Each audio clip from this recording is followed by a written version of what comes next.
All right, should be live now. Let me make sure we are all set. Game should be starting in just a moment here.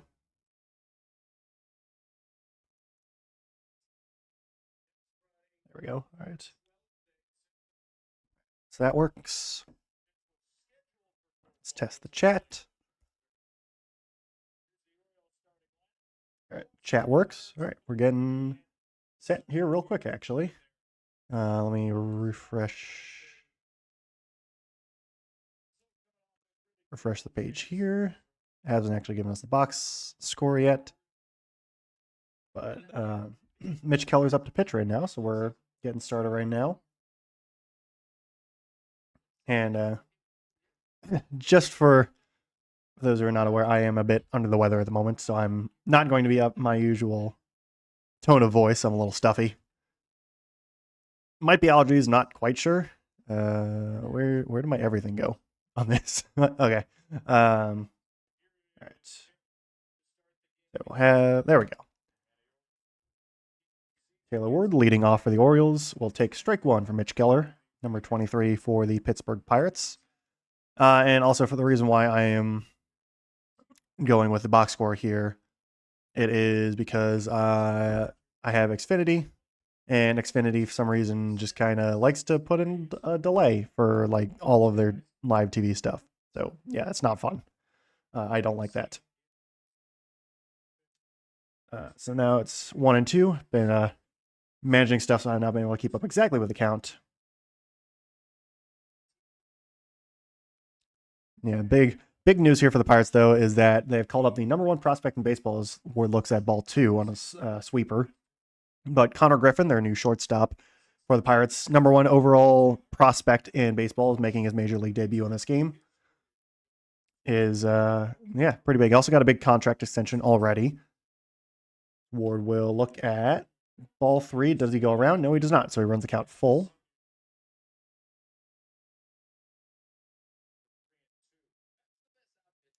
That's what I want. All right, good there. On the full count, Ward will take a walk. Fastball is just upstairs, so that is leadoff walk for Taylor Ward, who got off to a slow start against Minnesota, but exploded against Texas in the second series. And I think 4 hits on Thursday or Wednesday. I'm off by it. I don't know why I keep thinking today's Saturday, but it's just not. It's Friday. So Masson's going over Mitch Keller's pitch arsenal. He will throw a ball 1 to Gunnar Henderson.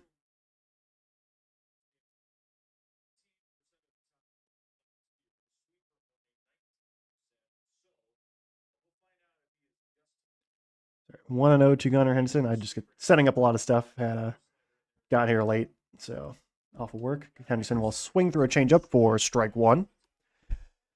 Henderson off to a bit of a slow start this season, though does have a home run already. Only hitting 160. Does not. They listing him as not having a home run, and I don't know why, because I know for sure he has a home run. He'll take ball 2 on a changeup low and away.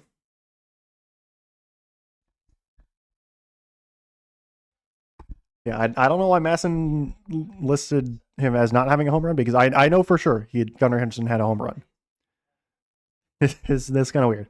But otherwise, still not a great start for Henderson. He will look at ball 3 outside, so not a first, 10 pitches for Mitch Keller have not been spectacular. Only thrown 3 strikes, I think. Maybe 4 strikes. There was a foul ball in there, baby.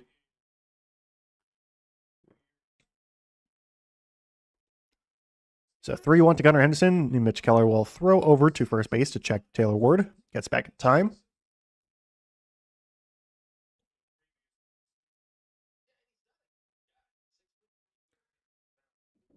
So once again, 10 pitches, 3-1 count to Gunnar Henderson here in the top of the first over in Pittsburgh, Pennsylvania. Henderson will knock this one over into right field. That will hang up and be caught by his former teammate in Ryan O'Hearn. So the former Oriole, former Kansas City Royal as well. Ryan O'Hearn, also former San Diego Padre for a hot minute after the trade deadline last year. Now a Pittsburgh Pirate. Off to a really hot start as well, is Ryan O'Hearn. So friendly face there. Gets Gunnar Henderson on the loud line out to right field. Pete Alonso now up. He will look at strike one on a sweeper in there.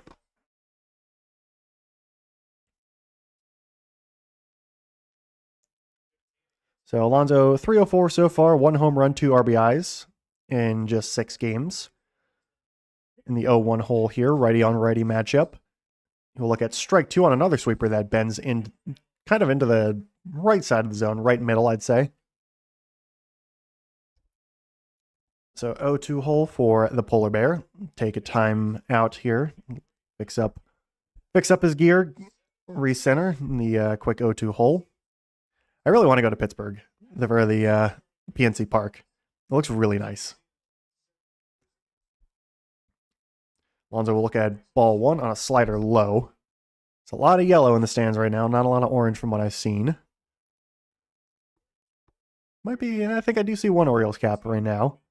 Showing Craig Albert as a manager, managing his 7th game now as a Baltimore Oriole. He has an Orioles hat in there too. Alonso will look at strike three. Yep. Yeah, he's going to take strike three. That one definitely looked like it was in there. Fastball for that one. So down looking goes Alonso. That's 2 down now after the leadoff walk. Matson's not having the strike zone shown, so I'm going to have to do my best to eyeball it. That was definitely looked like it was in there. So now it is Adley Rutschman. He will swing at the first pitch and ground it to shortstop. There is Connor Griffin. He puts out Taylor Ward at second. So no damage after the leadoff walk. O's go down in 4. And no hits, the 1 walk, no runs. We go to the bottom of the first, sorry. There'll be O'Neal Cruz, Brandon Lau, and Brian Reynolds to lead off for Pittsburgh, going up against Kyle Bradish, who didn't have the best start against Minnesota. Yeah, for some reason, when I'm not on this page, it sometimes it updates, sometimes it doesn't. So yeah, there, we'll go with this. I also might not have fully explained. Say no, I did. Yeah, the stream delay isn't, or there's a stream delay on actual Xfinity. So I'm my broadcast that the TV broadcast that I use to watch and call plays. I cannot legally broadcast that on stream. That is behind everything. So that's why I'm doing box score instead of more of a Gamecast one that has a bit more visual appeal to it. Just because that is easier to spoil myself if I look at the Gamecast rather than the box score. So that's why, essentially. Very long-winded explanation there. Anyway, back to Kyle Bradish. So he didn't have, obviously, his 1 start, 3.86 ERA. Got the loss in that game on Friday. So a week ago, actually, against the Twins. But we'll look to rebound here. Some of these guys I know, like Cruz, he had the gaffes in that first game against the Mets and fielding wise, but hitting wise is off to a pretty good start. Same with Brandon Lau, same with Ryan O'Hearn.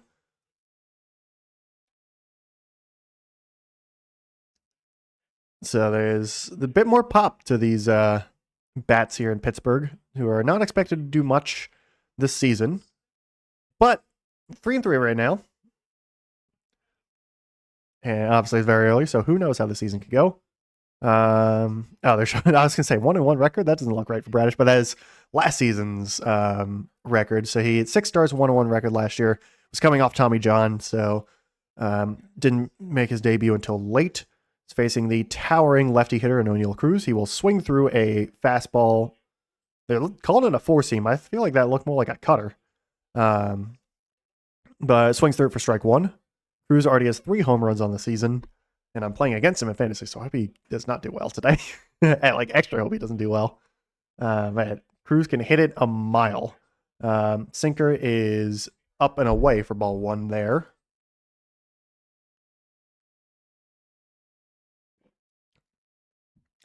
But you got a good look. I think it's the Allegheny River from PNC Park.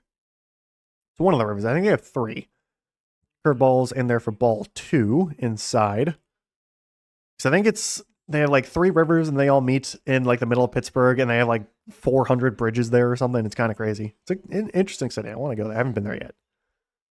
So 2-1 to O'Neal Cruz. He will ground this one foul on a curveball. But Bradish pitched in the start of 2024, went down with Tommy John, and I think early June. Was really good in 2023. Like I think he was like not runner up, but like he was in Cy Young contention, I believe, in 2023. And came back, actually came up fairly quickly from Tommy John surgery. So he's number 2 in the lineup now for the Orioles behind Trevor Rogers. He will strike out O'Neal Cruz on a slider there. Slider that dips down into kind of around the knees of O'Neal Cruz, breaks towards him, results in a strikeout as Cruz misses the swing. So 1 up, 1 down for Kyle Bradish. Nice pitch there. Adley Rutschman catching behind home plate. Gunnar Henderson at shortstop. Alonso at first. Brandon Lau will check swing foul, I think. Yep, they're calling it strike 1. Hit off something. Not sure what it was. I think it was off the bat. Check swing foul. Lau hitting .333, 3 home runs, 4 RBIs, 1.343 OPS. So very hot start for Brandon Lau. Former Tampa Bay Ray, I believe. How do they acquire him? Let me check that real quick. He was acquired, for previously from Tampa Bay Rays. Was traded in December. He will knock this one over into right field. That is down for a base hit. That will be a double for Brandon Lau, who's motoring over to second. Should be, who's that in right field? I think that's, who is that? Tyler O'Neill over in right, actually, hang on. I look at here. Dylan Beavers, never mind. I was looking at the wrong thing. There we go. So first hit of the game for either team. Looked like that was a curveball that just hung up a little bit. Loud kind of bent down on his knees. Gives a good knockout into the scoreboards over in right for a double. So runner on second, 1 out for Brian Reynolds.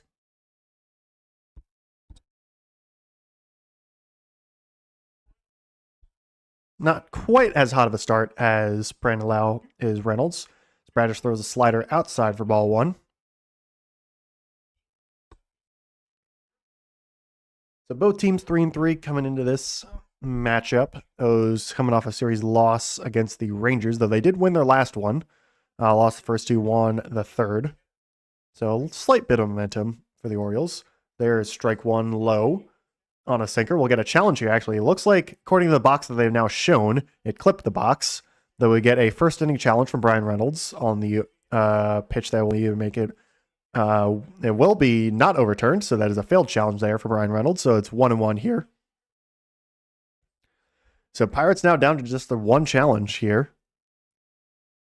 That's pretty big with a missed challenge from Brian Reynolds. So 1-1 here. I'm not sure why you would challenge that this early in the game. Reynolds will ground this slider foul off of himself, actually. Doesn't look like it hurt him at all. Just a slight ricochet. Might have also just ricocheted off the ground and had some weird spin to it, but definitely took a redirect. I think it was off of him. So 1-2 hole here for Brian Reynolds. Former big prospect for them. I remember that. He got like one of the first big contracts that the Pirates handed out in like ages. So righty pitcher, lefty hitter here. 1-2 pitch is high. Does he check his swing? He does, just barely. High fastball. Reynolds is able to barely hold up. So 2-2 here. After this would be Marcell Ozuna, the designated hitter, who is off to not a very good start hitting-wise. The 2-2 pitch here for Brian Reynolds. Will be in there for strike 3. We'll get a pickoff attempt back at second base. Brandon Lau is in there. So he was big lead, gets back in time. Strikeout, though, on Brian Reynolds. Strikeout looking also. Rutschman tried to throw out Brandon Lau, who gets back to second base. So just 1 out there, not a double play. Rutschman, not the best at throwing out runners from behind home plate. His arm strength is not spectacular, unfortunately. He's a very good framing and defensive catcher, just not a very good throw out, I guess, catcher. Marcell Ozuna hitting .050 right now. Another pickoff attempt at second base. Bradish almost throws it away, but Jeremiah Jackson, who's playing second today, is able to snag it there. No chance whatsoever to get Brandon Lau out, but that is first disengagement now for Bradish. So first pitch to Ozuna is swung on and missed on a slider down and away. Strike one.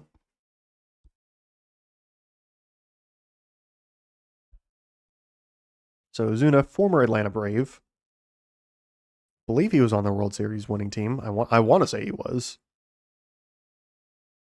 It was a free agent signing back in February. He will take a sinker inside up by the hands for ball one.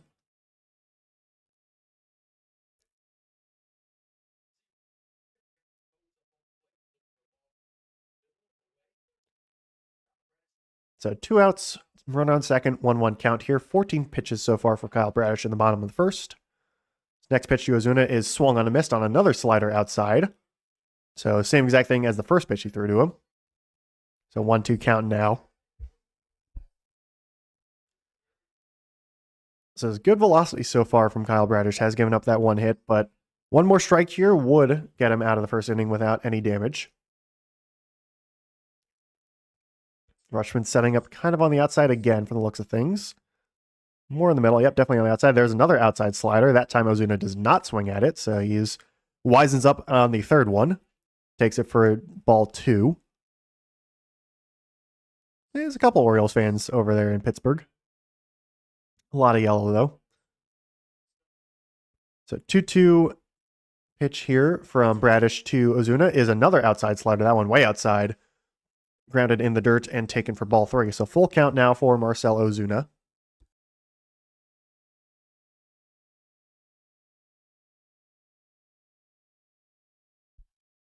Ryan O'Hearn is lingering on deck for Pittsburgh. So full count here. Lau will be running. That is in there for strike three. Ozuna takes low in the zone. Should have swung at it. So that is 3 strikeouts for Kyle Bradish. Does give the double, but nice little start there in the first inning. That will bring up Samuel Basallo, Dylan Beavers, and Jeremiah Jackson next. Both Basallo and Beavers homered last game on Wednesday against Nathan Eovaldi. I think it was both against Eovaldi. Beavers might have been against a reliever, but they both homered last time. And Jeremiah Jackson's also off to a pretty nice start. Don't know if he's going to get sent down once Jackson Holiday shows up. Or I guess once Jackson Holiday gets done with his rehab starts, because he started out the season on the injured list. And Holiday is kind of the team's everyday second baseman. But I don't know. We'll see what happens. Very interesting decision there once Holiday gets ready. But for now, though, we get the Jeremiah Jackson show. So it'll be Basallo, Beavers, Jackson, then Colton Cowser and Blaze Alexander rounding things out. No Kobe Mayo, no Tyler O'Neill in this game to start, at least. I guess YouTube's having some issues. I don't know why YouTube's having issues here and there. YouTube Studio, are you okay? I think it's just saying it's not super smooth, but it's fine. I think we're going to be okay.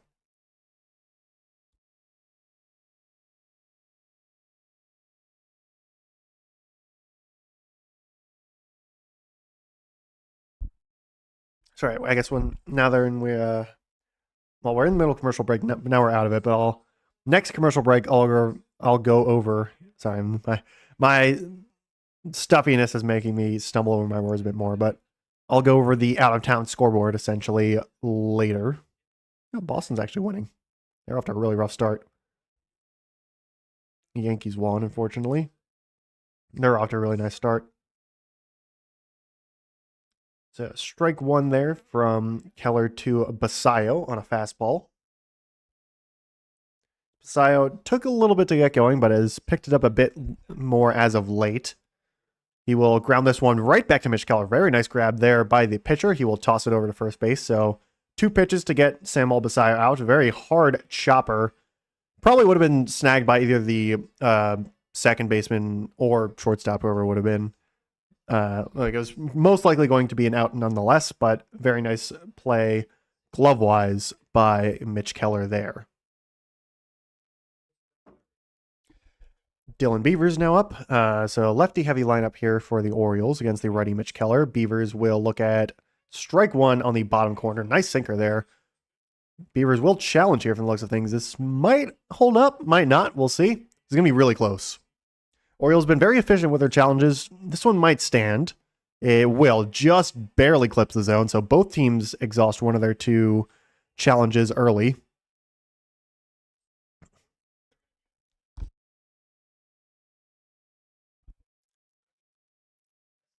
So the Orioles' efficiency does not pay off there with their ABS challenges. Beavers will look at a fastball high there for ball one. But it was a really close pitch. It was kind of tailing away from the zone as well, so I understand the call there, but did clip the zone there. Beavers will ground this one over past a diving second baseman. That is Brandon Lau. So that is a single there for Dylan Beavers. Lau shaded kind of right in the middle of first and second base, like splitting the difference and kind of back. That was grounded more towards second base, so Lau just not quite able to make the dive there. So first hit for both teams now is in the books.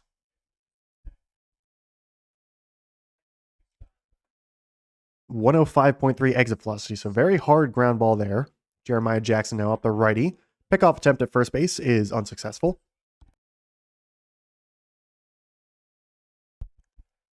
So no pitches yet thrown to Jeremiah Jackson. 21 in the game right now for Mitch Keller.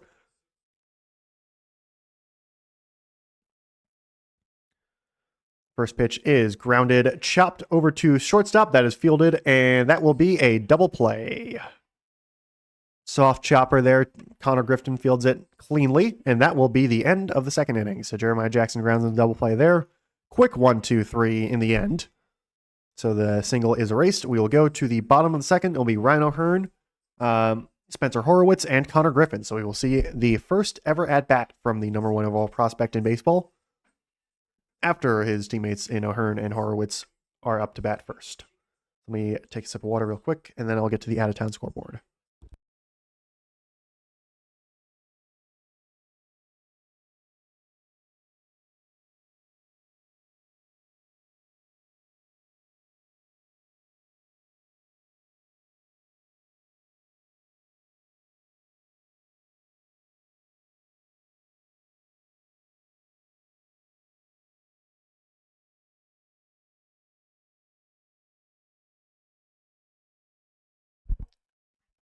So a couple games have already finished today. The Dodgers top the Nationals 13-6. I think Andy Paja has a really nice game. Otani and Kyle Tucker also homered. There's a lot of home runs in this game. Wow. It's a batting practice right there. So that was 13-6 Dodgers. Tigers blanked the Cardinals 4-0. And then the Yankees beat the Marlins 8-2. Games going on right now. The Rays and the Twins are in a rain delay at the moment. The Phillies have already put up 7 against the Rockies in the first inning. Brandon Marsh had a 3-run home run. That is kind of going as expected. Phillies might bat around the order at that rate. Cubs and the Guardians are scoreless through 1.5. Reds are up against the Rangers 2-0. See who scored in that. Spencer, I think it's Spencer Steer. Is that his name? Hang on. Yeah, Spencer Steer hit a 2-run home run. And then White Sox Blue Jays are tied at 3. Red Sox up 5-2 over the Padres. And now Ryan O'Hearn takes ball 1 from Kyle Bradish as we're here in the bottom of the second. O'Hearn hitting .421 so far. 6 RBIs, 2 home runs. A really hot start for him. He will take strike 1 on the top left corner. Nice pitch there on the sinker. 95. So Bradish has the velocity right now, which is good to see. And he's got some pretty good command also. He's hitting some of these corners right now, and slider's also been working well against against righties. There's a curveball there against O'Hearn. He swings through it, so that is strike 2.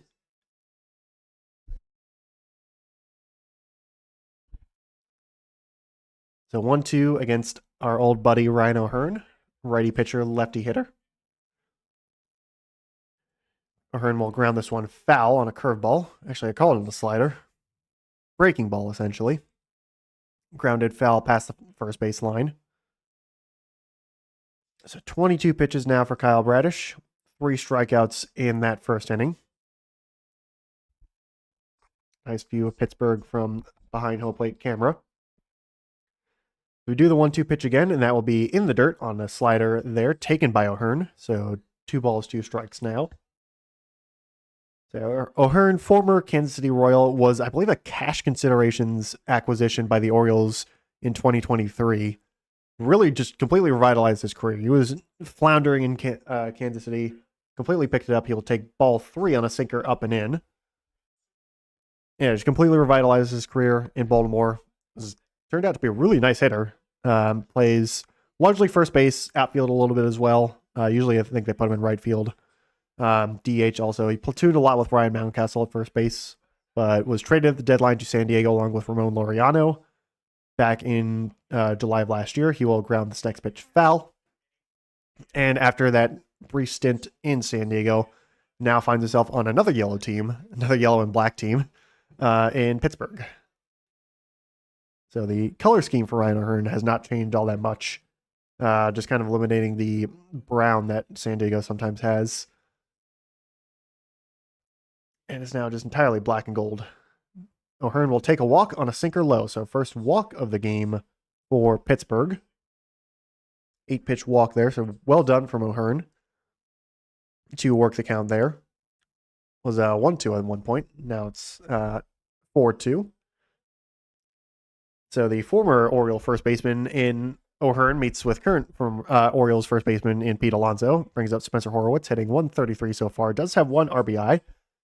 So slow start for the lefty Horowitz. He'll take ball 1 in the dirt with a sinker. So command not quite as good now for Kyle Bradish compared to the first inning.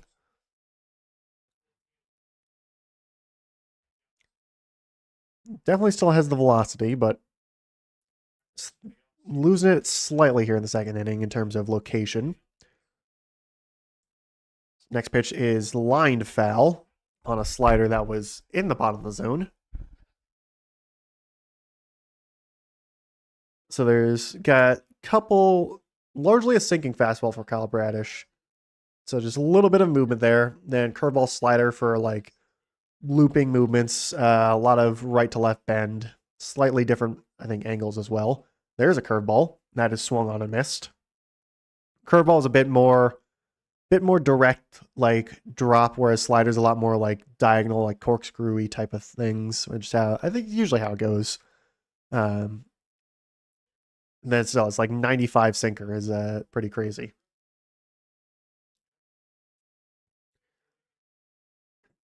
So Connor Griffin is on deck at the moment. Just 19 years old. It's crazy.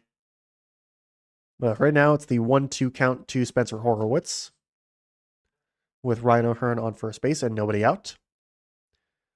This is swung on a miss on a slider in the dirt. Horowitz goes fishing and cannot find anything. Strikeout number 4 for Kyle Bradish. All of his outs so far have been strikeouts.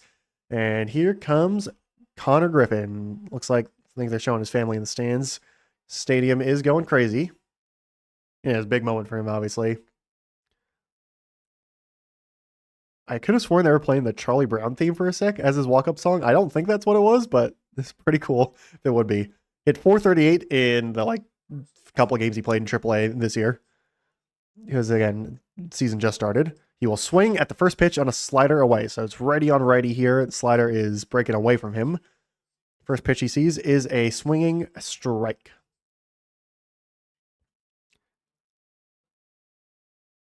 So 0-1 count to the young number 1 overall prospect, Connor Griffin. Next pitch is another slider away. This time he holds up. So 1-1 here.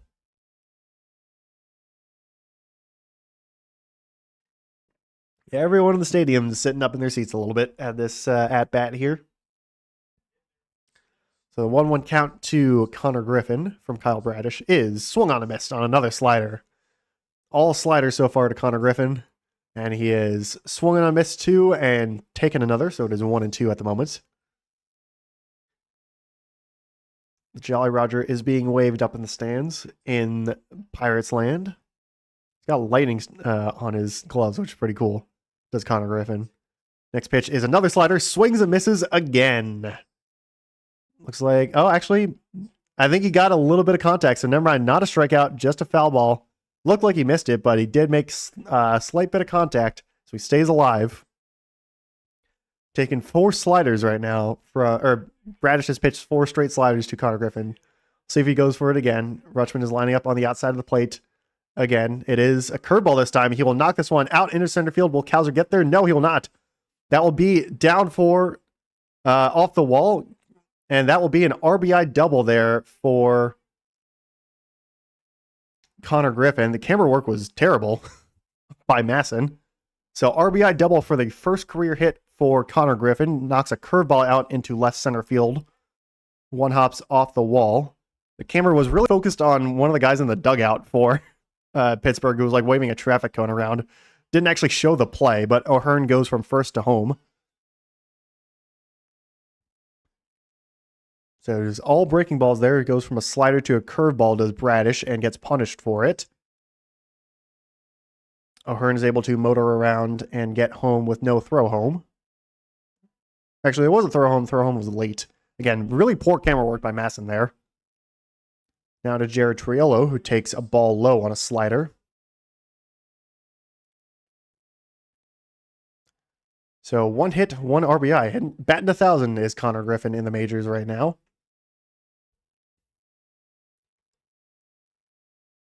Triolo hitting 150 so far. And this time he'll ground this one past Alonso in the gap there. That will bring home Connor Griffin on the throw. Throw is late. Rutschman is not able to field, but that is an RBI single there for Jared Triolo. So 2-0 here for Pittsburgh in the bottom of the second. So the crowd is going nuts in Pittsburgh there as the Orioles find themselves in a quick 0-2 hole. Bradish, rough start for him so far in 2026. Get another traffic cone in the dugout. I guess that's their new celebration or something.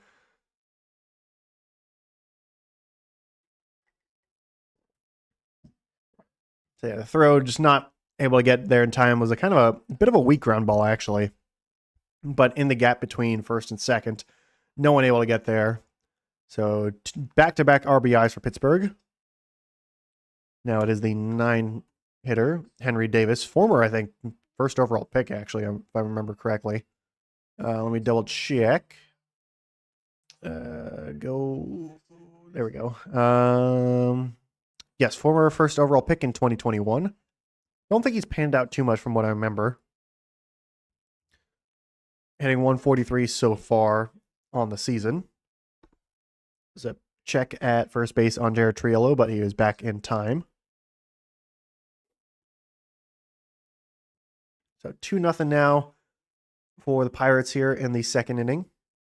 Connor Griffin got his first Major League RBI.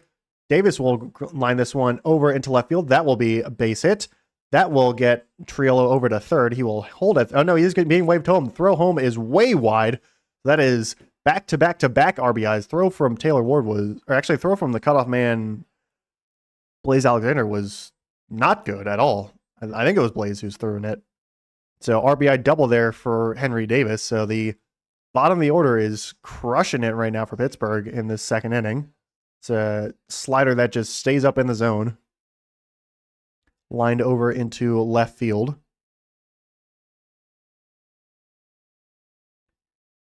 Yeah, throw home on the cutoff was just nowhere close, so no chance. We get a mound visit here, no surprise whatsoever. So Bradish strikeouts, 4 strikeouts, and then gives up a couple of hits here to the bottom of the order. O struggled a lot last year with bottom of the order hitters. And this game as well, struggling. And the crowd in Pittsburgh is getting real wild as the order turns over to O'Neal Cruz, who could really do some damage here if he gets a hold of one.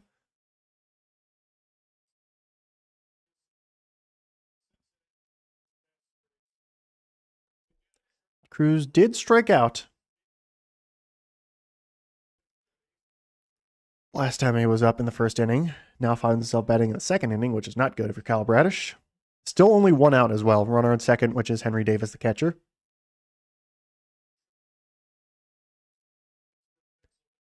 Cruz takes ball one on a sinker way high.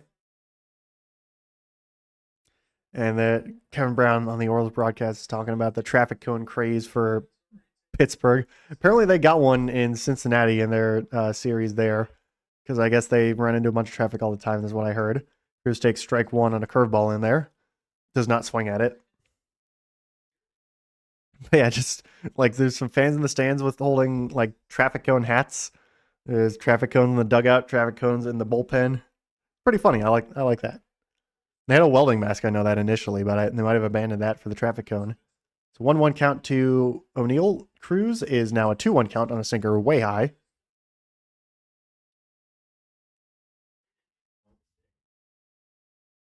So Bradish getting roughed up here in the second inning at the moment.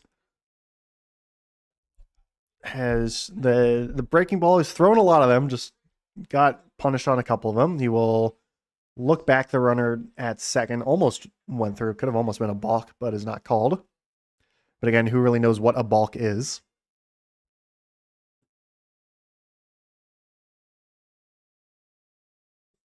So 42 pitches already for Bradish. O's bullpen has not been very good this year so far, outside of a couple. Cruz will swing through a slider that is in the dirt for strike two.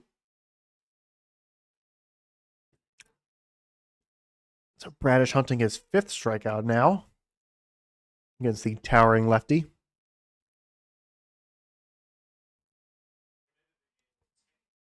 It's a long second inning here for Kyle Bradish. 2-2 pitch here to O'Neill. Cruz is grounded, chopped over to third base. That is actually not nearly as close to third base as it was. That will net run number 4. Was basically in the shortstop spot, but Henderson was shaded a lot more towards second base. That is another RBI. 4-0 now here for Pittsburgh. Like, it looked like off the bat from the TV, it looked like it was going straight to third base, but it was just not going that way at all.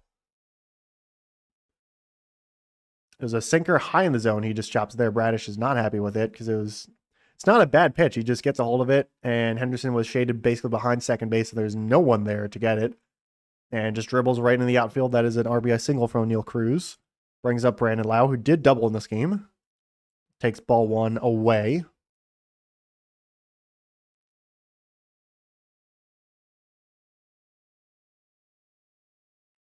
So not a good start to 2026 for Kyle Bradish, unfortunately.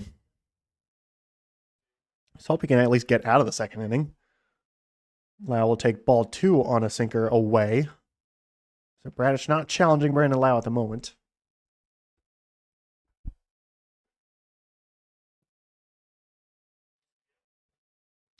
Bradish usually been a very good pitcher, just not on his best mark today. Their offense has been good as well. I'm not going to discount them. Lau will ground this curveball foul. I guess slider, but again, breaking ball. Almost will be 30 pitches in the inning next up. 47 total right now. So, yeah, not a good start here for Bradish. 2-1 pitch to Brandon Lau. Pickoff attempt at first base instead is not in time.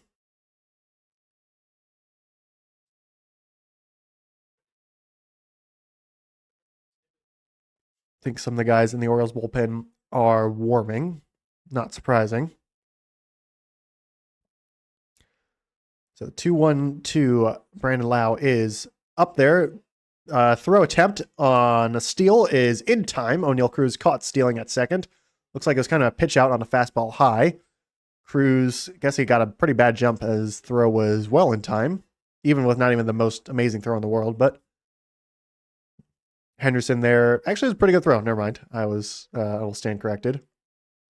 Henderson applies the tag. Kind of a late tag from Henderson, but he's able to get there.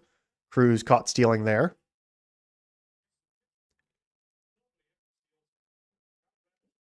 So 3-1 count here to Brandon Lau. He will swing and a miss. Strike 2. Why is it saying no outs here? Maybe the box score is just ahead, but right now it's full count here to Brandon Lau. Now base is empty. So if Bradish finally gets his out. Oh, there we go. Now it's back up. Now we're good. All right. So the 50th pitch from Bradish to Brandon Lau is popped foul. So full count is remaining.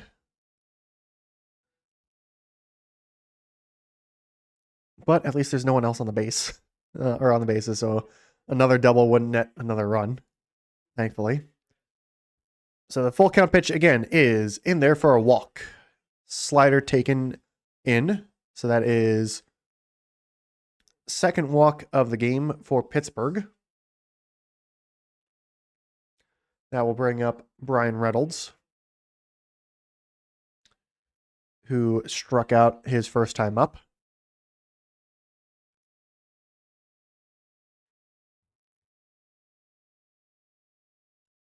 Did already burn one challenge for Pittsburgh. We'll see. Probably won't do it again. He will line this sinker foul, just barely foul, but it is foul for strike one.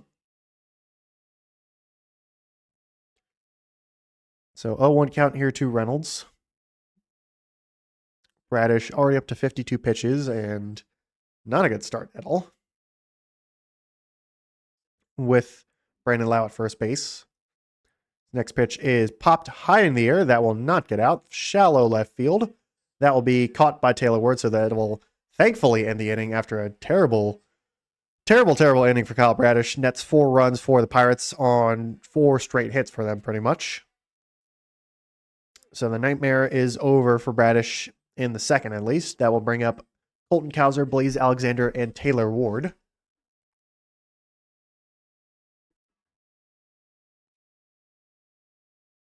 So hopefully the Orioles offense, which went down very quickly in the top of the second, can get some hits here and manufacture some runs to get back in this game because they are down early so far. Getting the Colin Jost Blue Moon commercial. Let's see. Out of town scoreboard. How are we looking? Blue Jays are up 4-3 in the top of the 10th against the White Sox. It'd be really nice if the White Sox came back and won. We really like that. Rangers have tied it up against the Reds, so it's 2-2 at the moment. They tied it up on a Jansen 2 RBI double. Cubs up 1-0 against the Guardians. And let's see. Does anything else change? Phillies up 8-0 against the Rockies now. And then Twins and Rays are still rain delayed. And then the Red Sox and Padres game went final, so Red Sox win 5-2. Check my fantasy score, see how I'm doing. Yeah, Andy Paz with 10 points. I like that.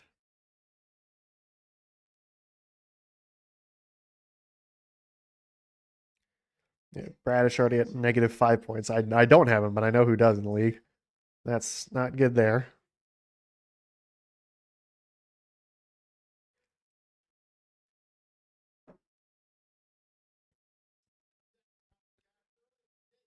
The O's playing 3 games against the Pirates, then I think against the White Sox after that, I believe. Then for their road trip in the Great Lakes area, I guess. Then they come back against the San Francisco Giants after that for the next homestand.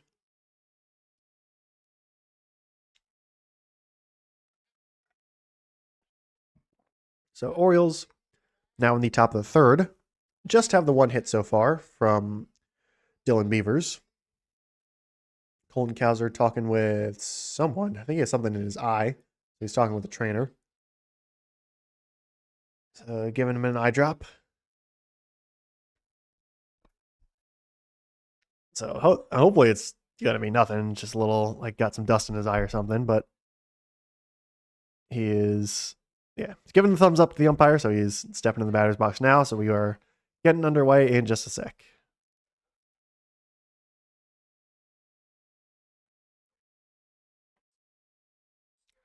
So Cowser leading off the third inning, batting for the first time today. Will face Mitch Keller here, and will take ball 1 on a fastball outside. Cowser, really good fastball hitter, really not great off, like, changeup hitter. Like, he's really bad with changeups. Overall, off speed has not been his strong suit, so he will square to bunt, actually, take a strike instead. Looked like it might have been inside on the fastball, but it is called a strike. Did not square to bunt his first time up, so interesting there. So, Mass Insane is 2-0, but the umpire signaled it was a strike, so yeah, now it is 1-2. Looks like the scorekeepers are fixing it up now. Grounds the pitch foul, so it is 1-2. And is now goes to retrieve a new bat, because I guess must have chipped off something there.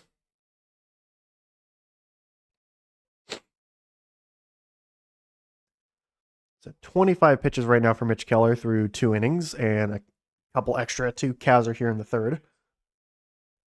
Wouldn't mind a couple hits here from bottom of the order of the O's. So 1-2 for Kowser here.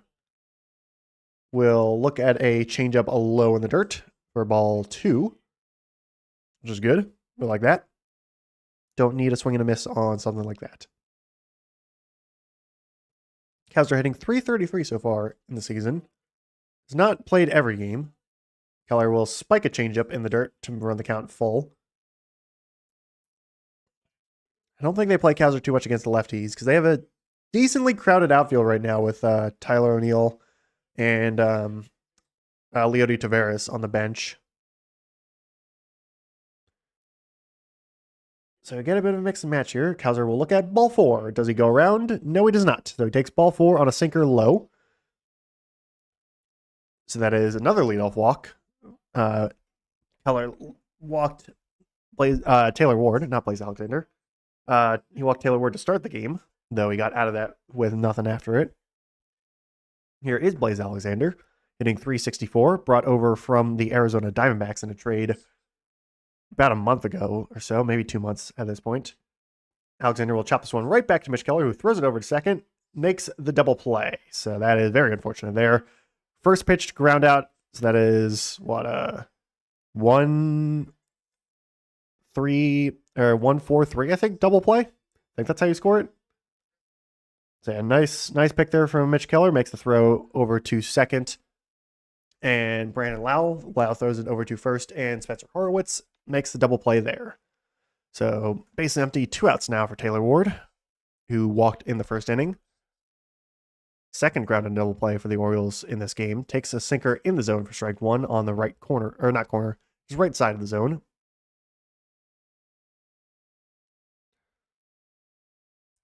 So far, shutdown inning for Mitch Keller, which is exactly what they want to try and get the offense back out quickly. Ward will take ball 1 on a fastball just inside. It's like Orioles offense, I feel like, is very hot and cold. Like some days they're really good, some days they're really not. Ward takes ball 2 on a fastball up by the hands a little bit. A lot of fastballs so far from Mitch Keller. Ward will chop this one foul over the third base side. Fielded there by Jared Trillo, but it is just a bit foul, so 2-2 now is the count for Taylor Ward.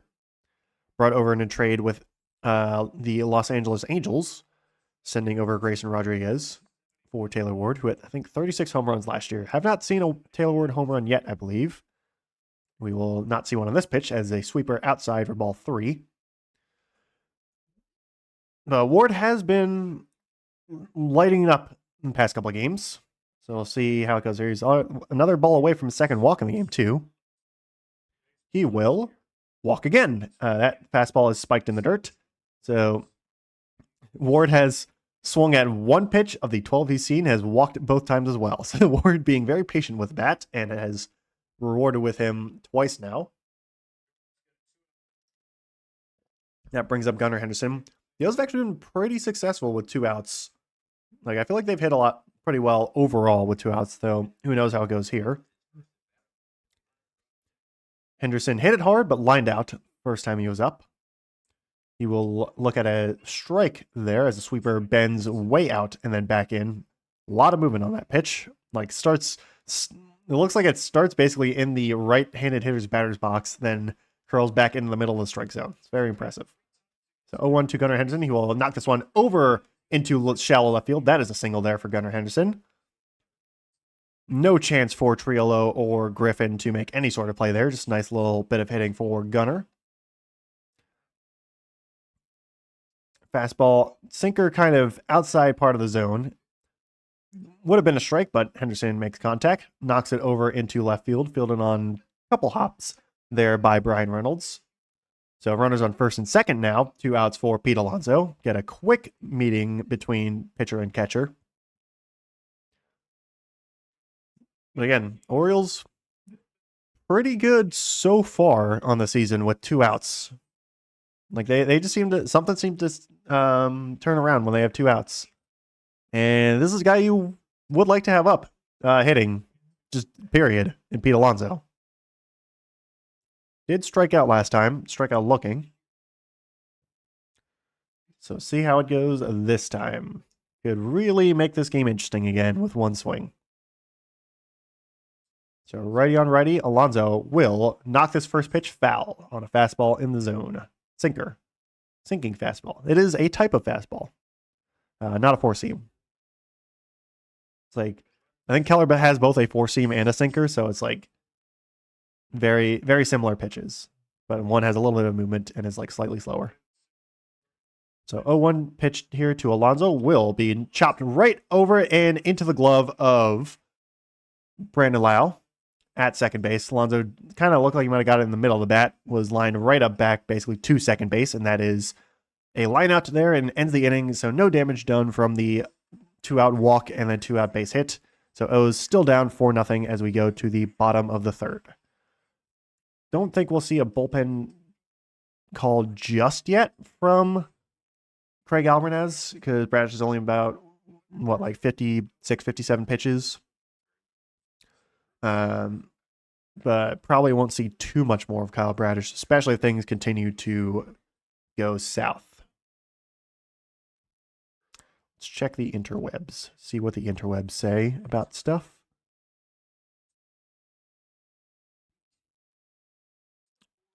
Ooh. Jaguars are extending Trayvon Walker on a big extension. Former #1 overall pick. 4 years, $110 million.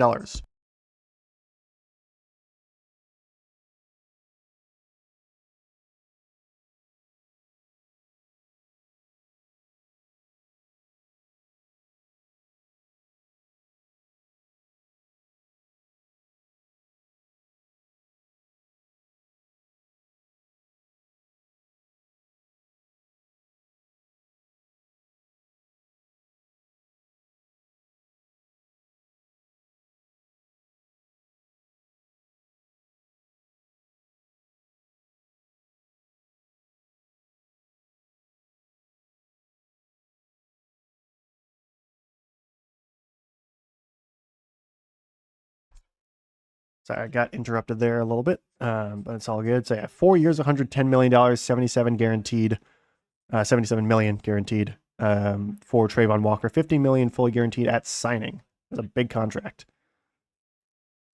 And it's like, Trayvon Walker's been good. It's like, maybe not quite #1 overall pick level hype, but he's not been bad in the slightest.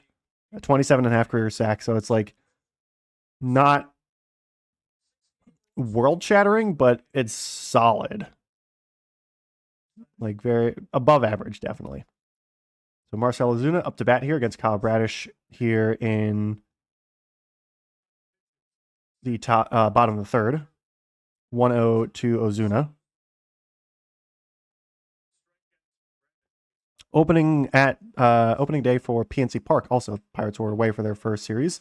That is a high strike, but with the one challenge left, Ozuna does not challenge.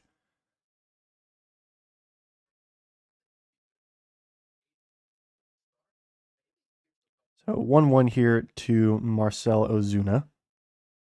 He will swing at a slider down and away. Has been the pitch that has burned him a lot so far. So 1-2 to Ozuna. O's bullpen is largely rested, thankfully, but don't really want to see them dip into it this early, so hopefully Bradish can turn things around in this inning. Ozuna will emergency hack this slider away and make contact for a foul ball. So Ozuna, O'Hearn, and Horowitz are the batters for this inning to start.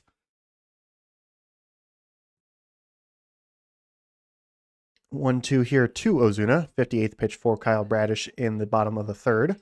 He will chop this one foul as well. Barely gets a piece of it. I think he actually hit himself as well, so he's shaking that pain off.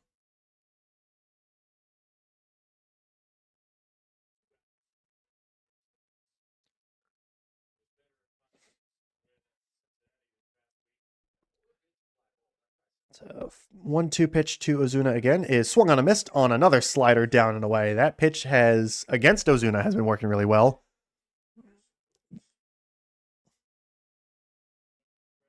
So Ozuna, it's 2 strikeouts now on basically the same exact pitch. So it's what, I think the 5th or 6th strikeout now. Yeah, 5th strikeout now for Kyle Bradish. So he's got the strikeout pitch working, just really got roughed up in the second inning. O'Hearn on this fastball will pop this one out of play and foul. Walked last inning and was the first run of that 4-run second inning.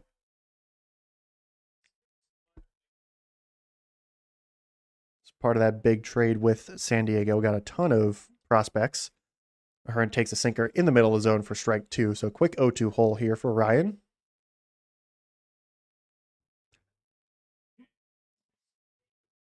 I certainly won't complain about seeing Ryan O'Hearn hit. I just like him, but I won't like it in this series, essentially. O'Hearn takes slider low. No, he does not. Does not able to hold around on the swing. So that will be strikeout number 6 for Kyle Bradish, second in the inning. 3 pitches there to get O'Hearn. It was a slider in the dirt. O'Hearn looked like he was able to hold up, but was not in the end. Yep, actually does barely go around. So that is a strikeout there. So that's good there. Now Spencer Horowitz, who also struck out, takes strike 1 on a fastball that clips the top of the zone.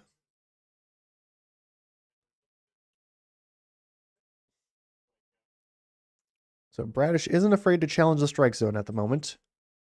0-1 here to Horowitz is in the dirt for ball 1 on a curveball.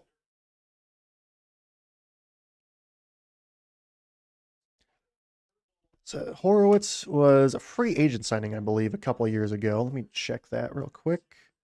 It was, yeah, he was, no, it was a trade actually from Cleveland back in December 2024. That's how they acquired him. Made his debut with Toronto. He will take strike 2 on a fastball in the zone.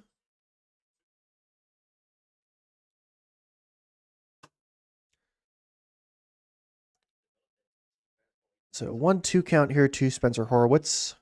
Does have, or has struck out already in this game, is 1 strike away. He will ground this one instead over to second base, fielded cleanly there by Jeremiah Jackson, and that is out number 3. So exactly the kind of inning Kyle Bradish wanted after the 4-inning second is a 1-2-3 third inning. So we now quickly go to the top of the 4th, and there will be Rutschman, Basayo, and Beavers up to bat. Beavers has one of the 2 hits now for the Orioles, singled in the second inning.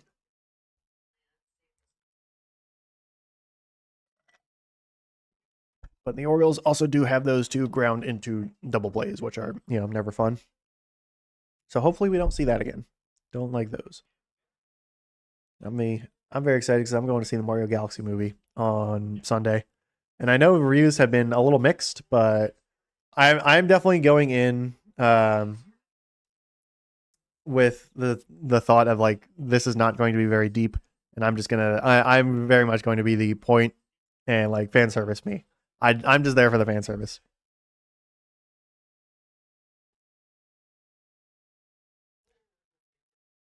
And like apparently Fox is in the movie like a good bit, and that's gonna be cool. We're getting the Nintendo Cinematic Universe here soon, which is really funny. It's I don't know if like I don't think it's gonna be an actual thing, but it'd be funny if it was. And I don't know if like if having like a Nintendo Cinematic Universe would be any good, but If it gets me a Xenoblade Chronicles movie, which would never happen, but it'd be really cool if it did, I would be happy about that. I don't know why we would need a Xenoblade Chronicles movie, but I don't know. That'd be fun. I'd like that.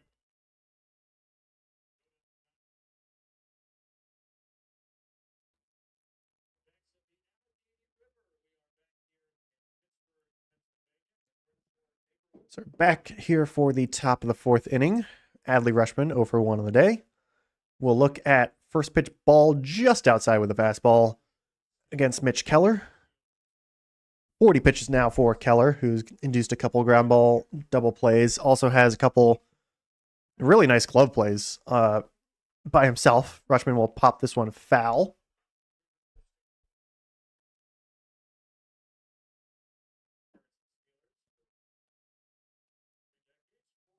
So 1-1 here to Rutschman.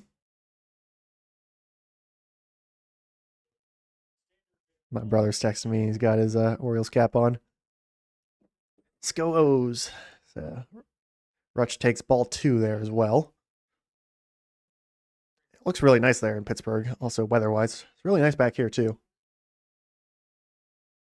So 2-1 pitch to Rutschman is knocked high and foul again on a sweeper.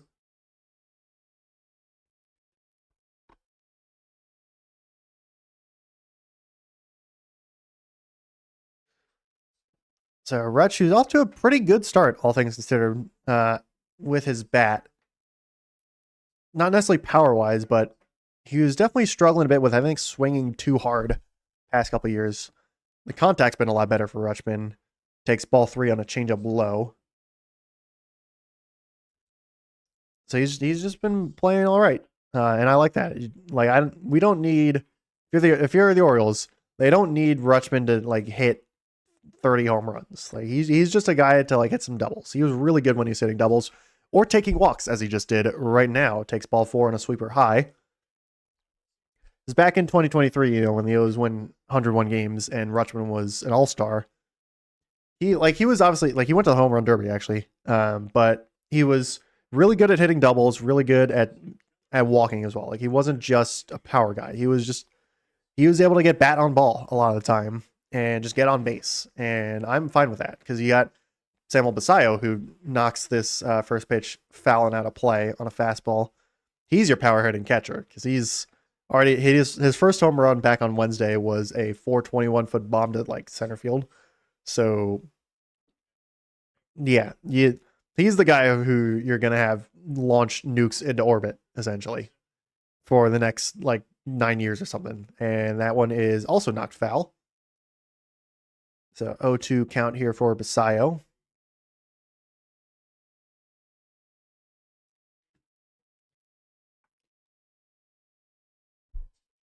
So quick 0-2 hole here for Sammy. But he's still getting better hitting-wise. He will ground this one foul as well on another sweeper. Drive up the pitch count at least. I'll take that. Just don't need a ground into double play. Don't want that. It's been too many of those already. The back-to-back catcher lineup here. Rutschman to Basallo here. Next pitch is knocked high. That will not get out, unfortunately. That will be into left field. Fielded there by Brian Reynolds. So that is out number 1. Not a double play, at least. I'll take that. But does not advance the runner. Basallo just kind of got under that a little bit. Keller's up to 49 pitches now through 3 1/3. Brings up Dylan Beavers, who does have it in the game. 1 for 1 with a single.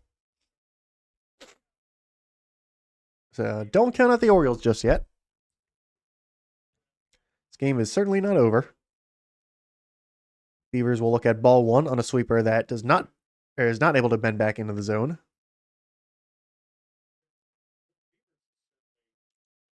So Beavers, who got called up like a week before Basallo did last year. Off to not a bad start either this season. We'll look at strike 1 in probably was ball 1, but Beavers did lose a challenge last time he was up, so he's not going to challenge here. 1-1 count instead on a fastball that was inside. Might have clipped the zone. It was really close. Instead, he will look at a sweeper that breaks in by his knees for ball 2.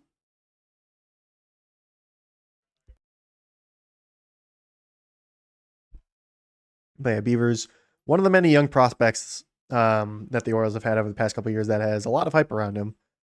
Finally made the big leagues here. Will swear to bunt, actually. Takes strike 2 instead.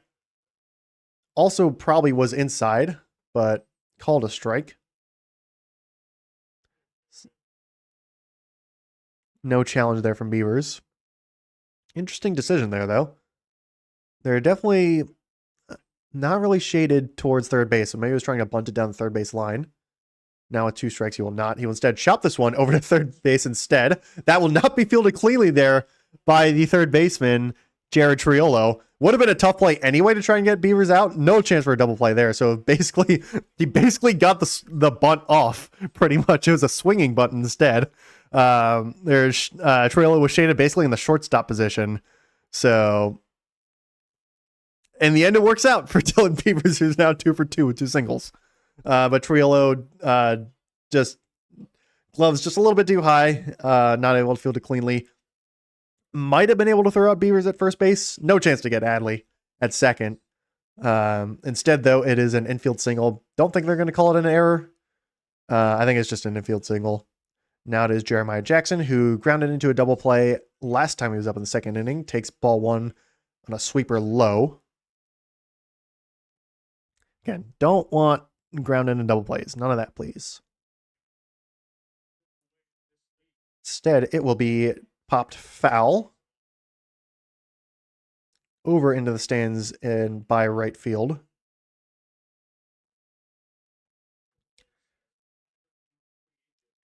So 1-1 here for the second baseman, Jeremiah Jackson, wearing number 82. He will swing through a sweeper there for strike 2 instead. How many S's can I fit into a sentence? That's the question.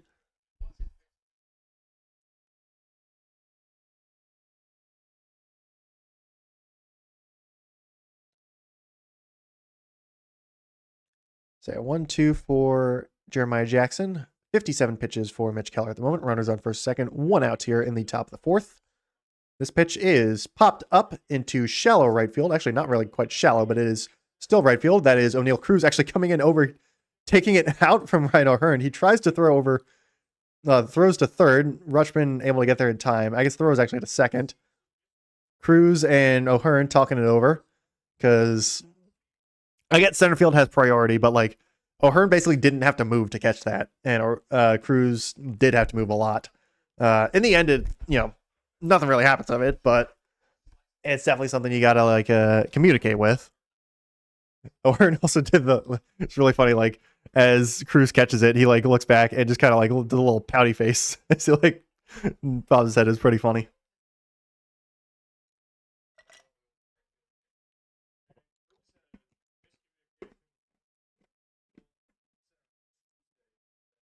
So Cruz, he's a shortstop.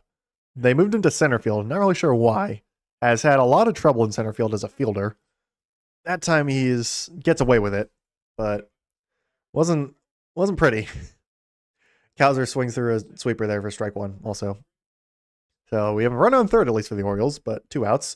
Throw to first base is not in time, I assume, because they're not panning over to it. Now they do. Masson, Camera Crews, a bit late today. Not having their best day overall. So Cowser, who walked last time he was up in the third inning, is currently in an 0-1 hole at the moment. He will swing through a changeup there below the zone for strike 2. So back-to-back changeups he has swung on and missed, which is kind of how the Colton Cowser experience usually goes.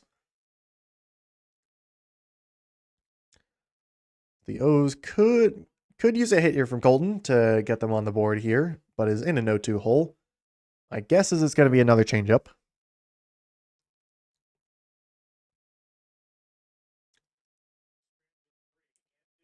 O's have stranded 3 already, could strand 5 here. Colton strikes out or just gets out in general, and he will strike out on another changeup below the zone. So, yep, that went kind of as expected for that at-bat. The O's strand another, leave 5 now on the day. Go to the bottom of the 4th, still down 4-0. Not a great start here for the Orioles on either side, either pitching or hitting, but still 5 more innings to go, at least.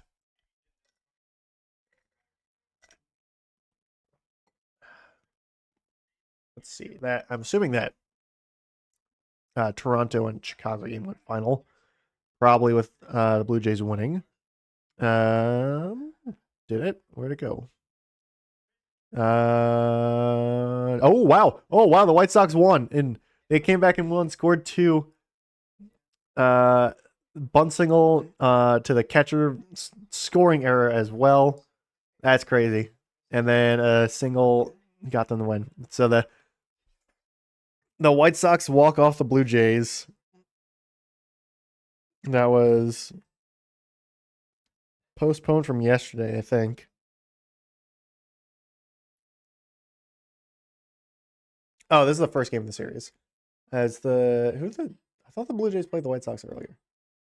Who did the Blue Jays play? They played the Marlins? Is that what it was? Oh no, they played the Rockies. That's what it was. Like another team that has not been very good. But yeah, so the White Sox walk off the Toronto Blue Jays here in that first series, or first game of that series. Other than that, let's see. Any other games? The Rays and Twins are underway. They're out of the rain delay. Rays are already up 2-0 also. Phillies up 9-0 now on the Rockies. Cubs still up 1-0 against Guardians. Reds and Rangers still tied at 2. Let me take another sip of water here as we get here to the bottom of the 4th inning. So Connor Griffin now up for his second at-bat after scoring an RBI double in the second inning, first time up. Also was able to score himself eventually after another RBI after that. Took ball 1 on a fastball inside. 68th pitch here for Bradish is a slider in there for strike 1. Clips the bottom left corner of the zone.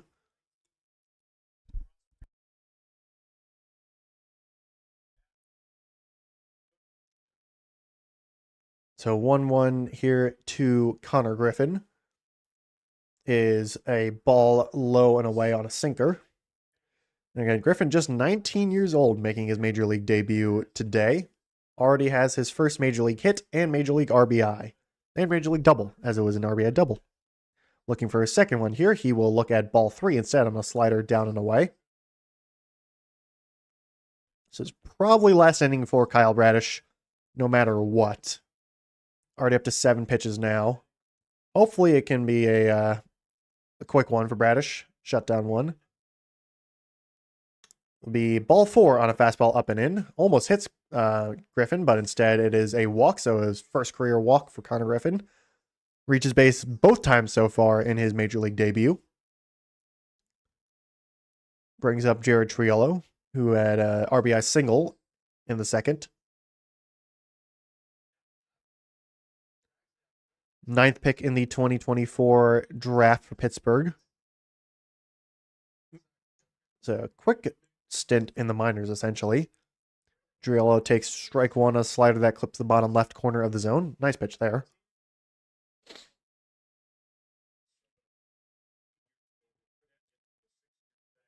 It's crazy. It's 19 and you're playing in the majors. That's wild. Check over to first base is not in time.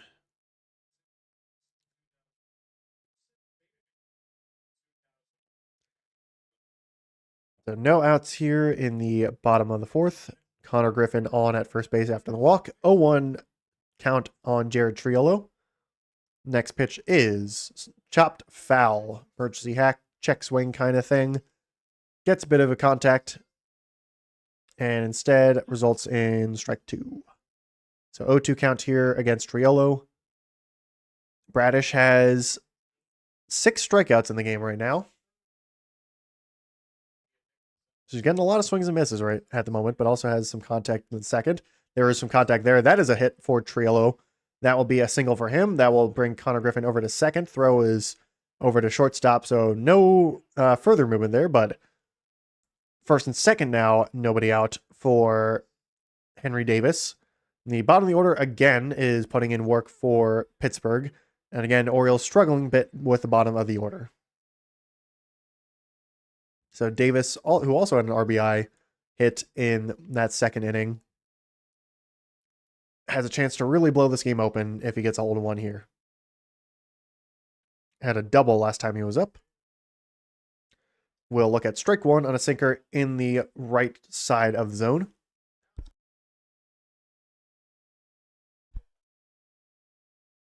So don't know if this is going to be Radish's last batter, but it's definitely his last inning at this point. So 0-1 count to Davis. Next pitch is just outside with a fastball for ball one. Good take there from the former number 1 overall pick at catcher. Actually, 2 number 1 overall picks at catcher in this game at the moment. Right next to each other in Rutschman and Davis. Just 2 years apart in the draft. Rutschman was, I believe, the 2019 first overall pick, and then Davis was the 2021 pick. 2-1 now to Davis. He took another ball down and away. This next pitch from Bradish is instead going to be a throwback to second base. No chance there for Jeremiah Jackson to try and tag out Connor Griffin. He's got a nice little goatee as well. So 78th pitch now for Kyle Bradish here through just 3 innings, not even 3 1/3 yet. That is chopped over to third base side, fielded there on a hop by Blaze Alexander, throws over to first, tag there on Davis by Pete Alonso. That is a double play. Very nice double play there. So it does advance Triolo to second, but it eliminates the runner at third and first. So run on second, 2 outs now instead of anything else. So nice field there. Alexander tags back at third. Throw over to first base is in there. Throw was a little offline. Alonso fields it. Has still basically run out of the way to avoid Henry Davis coming at him over from the line. Luckily, no collision there, so everyone's all good. And results in a nice little double play there for Kyle Bradish. Brings up O'Neal Cruz now, who's 1 for 2. Strikeout and a single, I believe. Takes check swing, ball 1 on a curveball.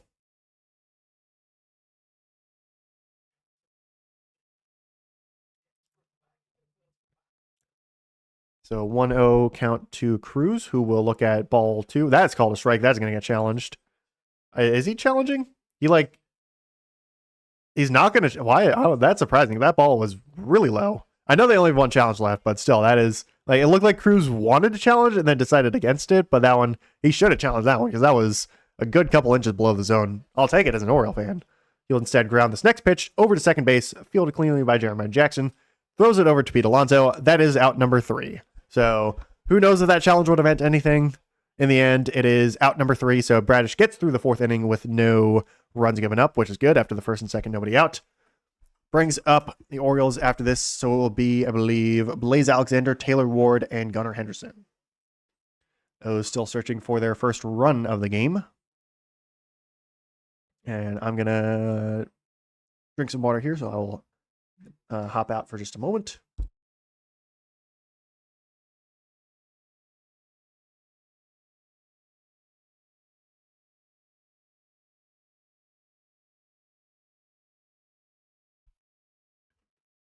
So, all right, let's see. Any changes in score at the moment? Probably not. I mean, maybe, but probably not too much. Reds have taken the lead 3-2 against the Rangers. Rockies have scored a run, so they're only down by 8 runs now. Otherwise, no changes in score there. We're going to have the Brewers and Royals starting at 7:40. Then Mariners and Angels starting at 9:38. This is also Eastern Standard Time. Braves, Diamondbacks, 9:40. Astros, Athletics, also 9:40. And then Mets and Giants, 10:15. So a lot of West Coast games there. I believe the Braves and Diamondbacks played yesterday, and that was a very, very lopsided score there. Braves won 17-2. I was watching that game a little bit late in the day. The Braves batted around the order in, I think, like the 5th or 6th inning. And they scored like 10 runs in 1 inning. It was kind of crazy.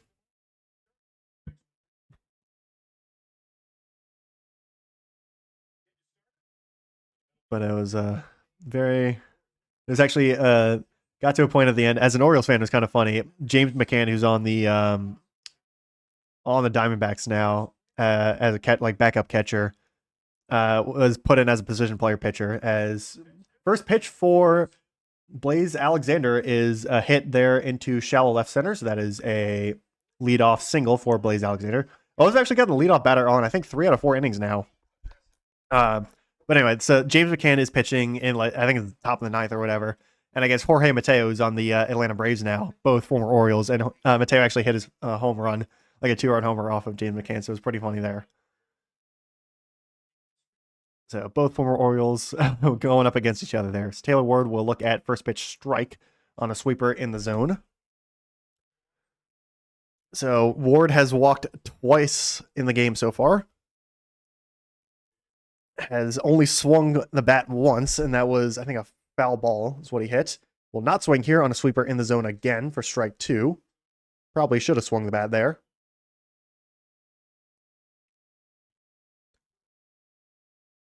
So 4th hit now for the Orioles on that Blaze Alexander single to start out the inning. 0-2 hole here for Taylor Ward will be a ball 1 on a fastball outside the zone.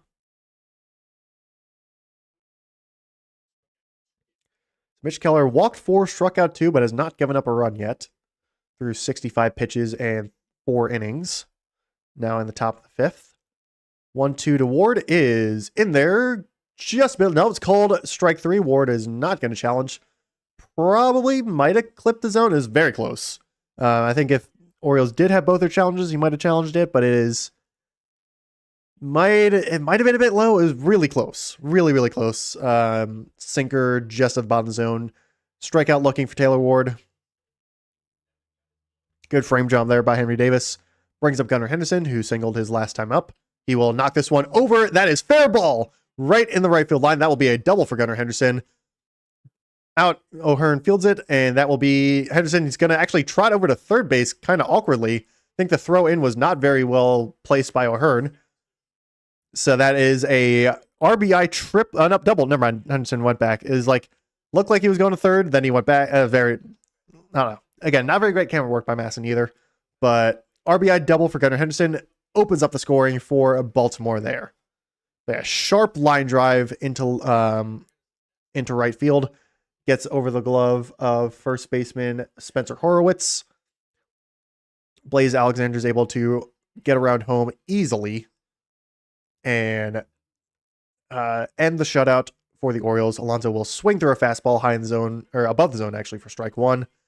But the Orioles finally get a run aboard. Put some damage against Mitch Keller. And now the polar bear is up. Strikeout lineup so far for him. 0-1 count at the moment. Will crown this one foul over by the third base coach, Buck Britton.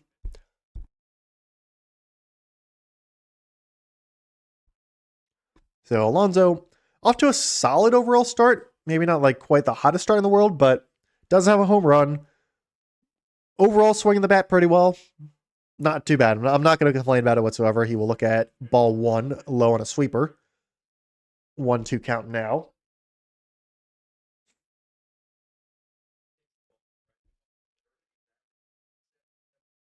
And so 70 pitches now for Mitch Keller, who's going up his first run of the game. Gunnar Henderson on second now. So 2-hit game now for Gunnar. Alonso looking for his first hit of the day. On the 1-2 count, he will take a ball outside on a fastball up and away for ball 2.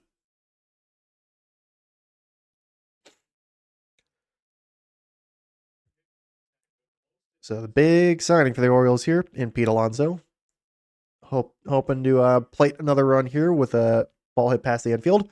He will foul this one back behind home plate on a fastball in the zone. So we remain 2-2 for the count. Righty pitcher, righty reliever. Looks like that is Dietrich Enns in the bullpen for the Orioles warming up. Probably see him, my guess is he'll start the bottom of the 5th, maybe. They might throw Bradish in for one more batter. I don't know. Alonso will strike out on a sweeper there for out number 2. Yeah, they might, Enns might come in. because Lau did reach both times. I don't know. We'll see.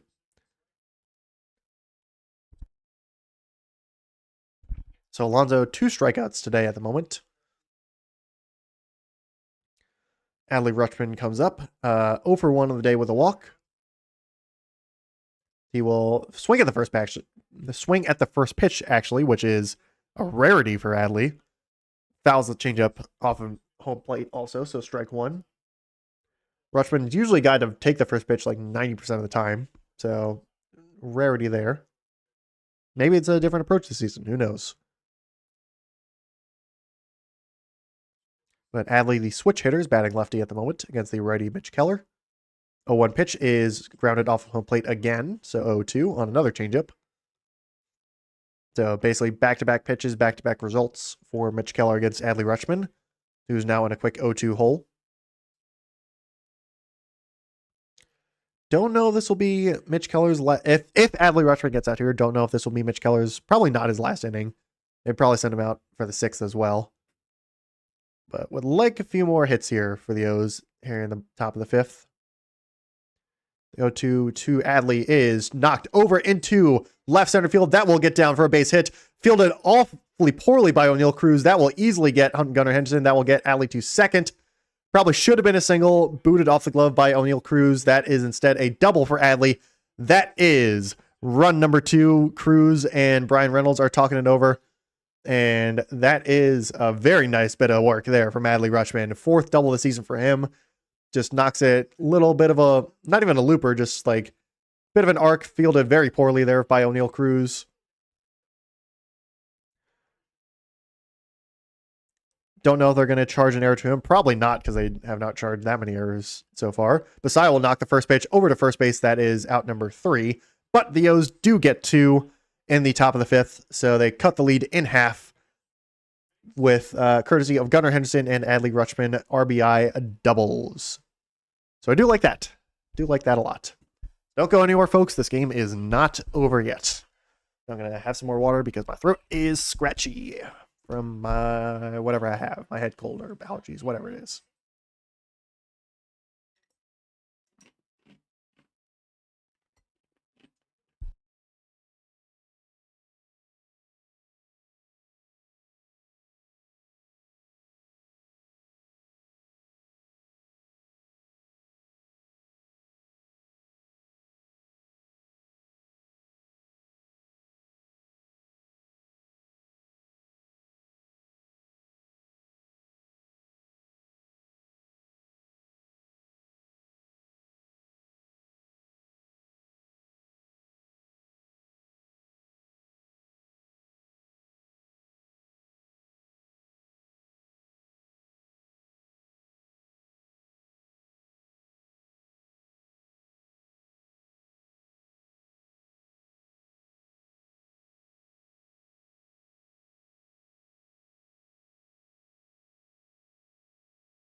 All right, I also took a bit of a bathroom break. Back now. Pretty much back right as, well, they're actually showing a hot dog race there in Pittsburgh. But we're back off of commercials, essentially. They got the traffic going, too, which is pretty funny. So yeah, Dietrich Enns is now in relief for Kyle Bradish. So his day is done. 4 innings pitched, 6 hits, 4 runs, 4 earned runs, 3 walks, 6 strikeouts. So Dietrich Enns, who pitched 2 games so far, 2.70 ERA. Another lefty. So you go righty starter, lefty reliever going up against Brandon Lau here. Lau will look at strike 1 on the cutter in there. In terms of out-of-town scoreboard, just to catch things up, Reds still up 3-2. Cubs and Guardians now tied at 1 apiece. Phillies up 10-1 against the Rockies. Rays still up 2-0 against the Twins. The 0-1 pitch is swung on and missed on a sweeper at the top of the zone for strike number 2. Enns, who was acquired last year, towards the middle of last year, I think, from the Tigers, maybe? Hang on, where's Fangraphs? Fangraphs, what do you tell me about Dietrich Enns? Recent addition, relatively, for the Baltimore Orioles, as his next pitch is just misses the bottom right corner of the zone and changeup for ball one. Enns was a cash considerations purchase from Detroit back in July of last year. So that's what it was. 1-2 to Lau is fouled off on a changeup. That looks like it's going to get out of play just barely. So Lau 1 for 1 with a walk. Reach base both times.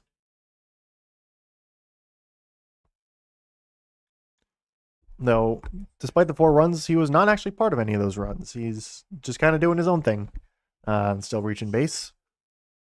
1-2 again to Lau is a sweeper that is just outside for ball 2.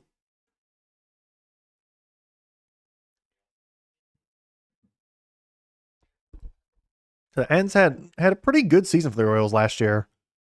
This is kind of one of the a higher leverage reliever here. Lau will swing at a sweeper, pop it up. That was high in the zone. Looked like he missed it for a sec, but got a piece of it and stays alive.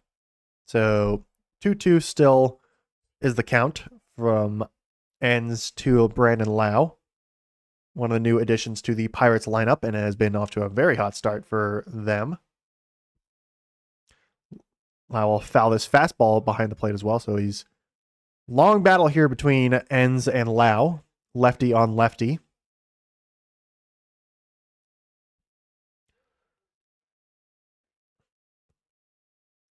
So the matchup battle here will be the in there strike 3. Lau goes down looking on a changeup, basically right in the middle of the zone. Lau, I think, is talking to himself on. Probably should not have taken that pitch because it was pretty much right in the middle of the zone. It was. I think he might have been thinking it was a different pitch, but it was right in there. And Lau goes down looking for first time he gets out today. Brings up Brian Reynolds, who is 0 for 2 with a strikeout and a flyout. Righty batter, though, will look at ball 1 on a curveball high in the zone, or high above the zone, sorry. If it was in the zone, it would have strike 1. But yeah, ball 1 high. So the left fielder for Pittsburgh will take ball 2 on a curveball below the zone.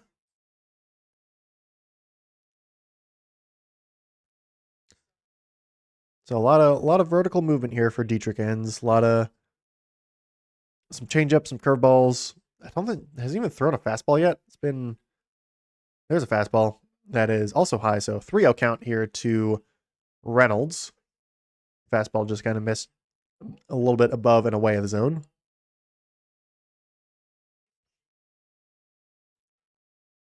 So 3-0 count here. Does Reynolds swing? No, he does not. That ball is in there for strike 1 with a fastball.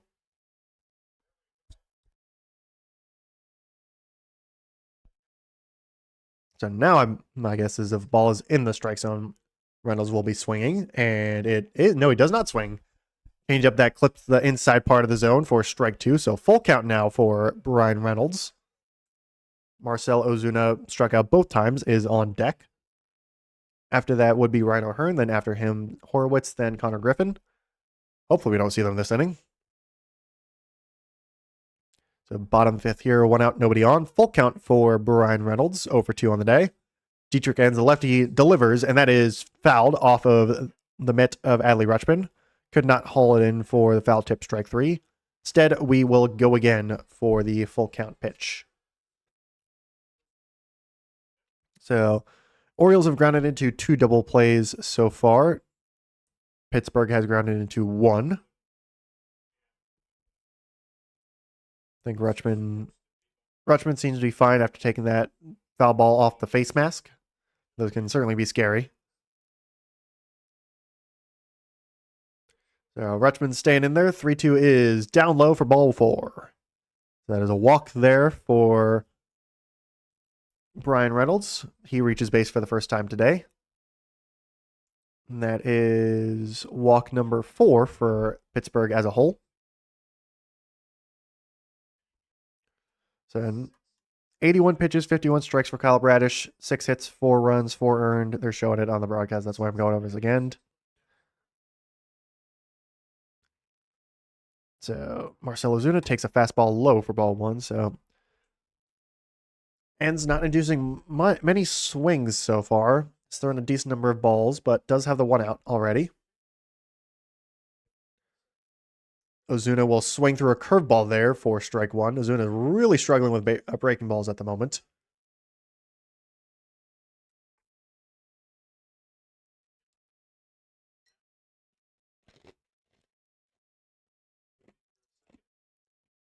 So Ozuna struck out both times so far today, now faces a lefty pitcher and ends. That is almost hits him.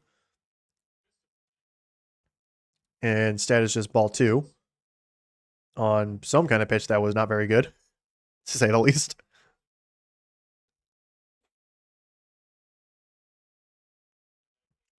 So they're talking about Zach Eflin on the broadcast, who went down with some kind of elbow injury back on Tuesday. It was really unfortunate there. So my guess is Dean Kramer's going to get called up soon. Ozuna will take ball three on a changeup high.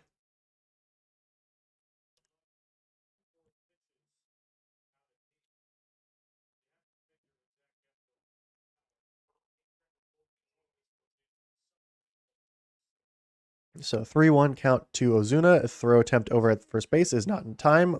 Alonso's like doing a cartwheel over there to try and catch it.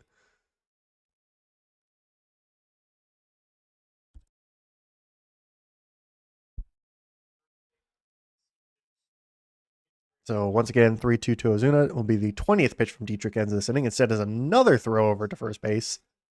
Second disengagement now, 2 in a row from Ends. So if he does that again, it will be a balk if he does not pick off the runner. So hitters count here for Marcell Ozuna, the big righty. He's not super big, like height-wise. He will foul this fastball away for strike two.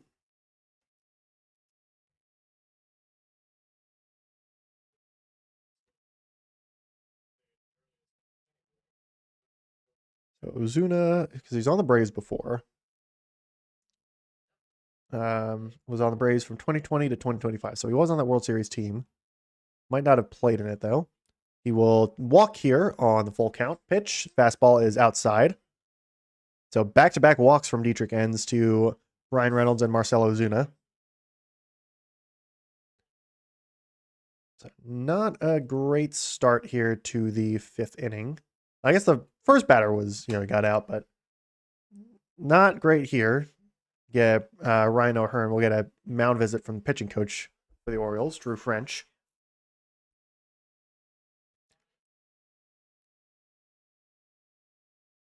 So 10 balls to 11 strikes for Ends. Has gotten some swings and misses. Has not given up a hit yet. Hopefully that stays that way, but has not found the strike zone all that often either. So that's part of the reason why he's not giving up a hit, is that he's issued 2 walks. Ryan O'Hearn is up. Could certainly get out of the inning with a double play, but don't know if that'll happen. If does not end in a double play, we will see Connor Griffin again, which is actually not very good because he's off to a very good start right now. 1-for-1 with a walk. O'Hearn 0-for-1 with a walk today. First pitch from Ends to O'Hearn is taken for strike one on a fastball in the zone. So I'll take that at least. Message showing the Roberto Clemente Bridge, which you can see from PNC Park.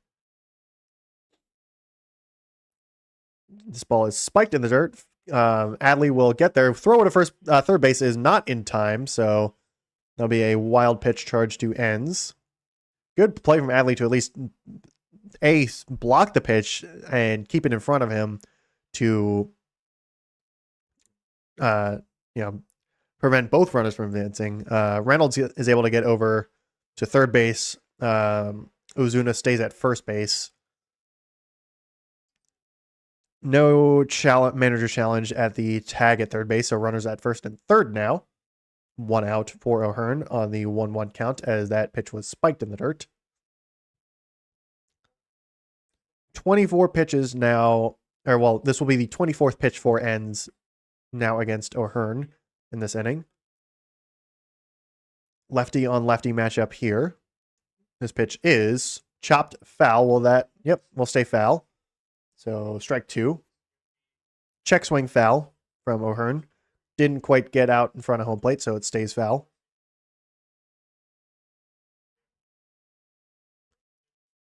So favorable pitcher's count here for Ends working against O'Hearn. Didn't play too much against lefties in Baltimore, was platooned a lot against righties. 1-2 is inside for ball 2, taken there by O'Hearn with a fastball. Should specify.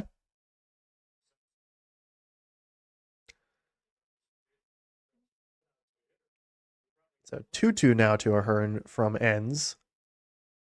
Next pitch is knocked over into center right field. That will hang up there for Colton Cowser. That will drive in a run. So sac fly there for Ryan O'Hearn. Makes it 5-2 Pittsburgh. Ozuna stays at first base. So line drive to right center field. Hangs up enough for Colton Cowser to make the out, but does bring in the run anyways. So productive out there for Ryan O'Hearn. Gets the sac fly. And it brings up Connor Griffin, who is... Oh, no, never mind. I forgot Spencer Horwitz is in between O'Hearn and Connor Griffin. My fault. My bad. Horwitz, who is 0 for 2 on the day, will look at ball 1 on a cutter just outside of the zone.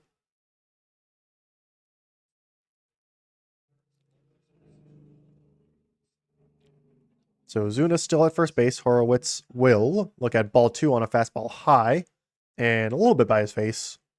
Definitely seemed to embellish the walking away from it more than he probably needed to, but I'm only going to complain about it so much because it is a 90-mile-per-hour fastball going up by your face. You don't really want to get hit by that, but the crowd was booing it. It was nowhere near his face. So now there's a 3-0 count as Cutter is yanked way out of the zone. So Ends struggling here against, trying to find the strike zone even against Spencer Horowitz.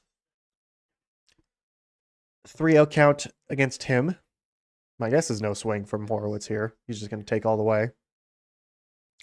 Be a fastball in the zone. Yep, taken all the way for strike 1.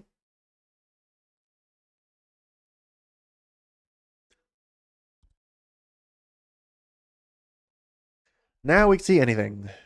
Who knows what's going to happen here? The 31st pitch from Ends to Horowitz will be talked high into the air. Will that stay fair? No, it will not. So that is a foul ball.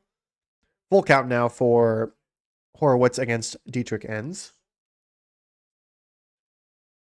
who has given up the 1 run so far in this inning. Hopefully it will just be that 1.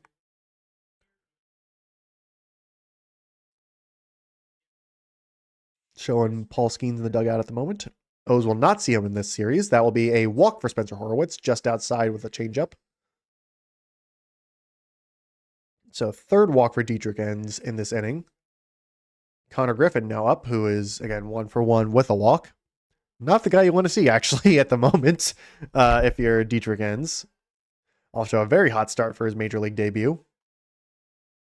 And he's also ready working against the lefty reliever, so not great right now for the Orioles. Bullpen continuing to struggle here. First pitch is high for ball 1. Again, Ends struggling to just find the strike zone today. Runners on first and second, 2 outs.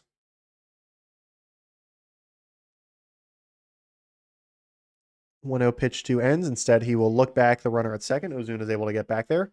No throw instead, just step off.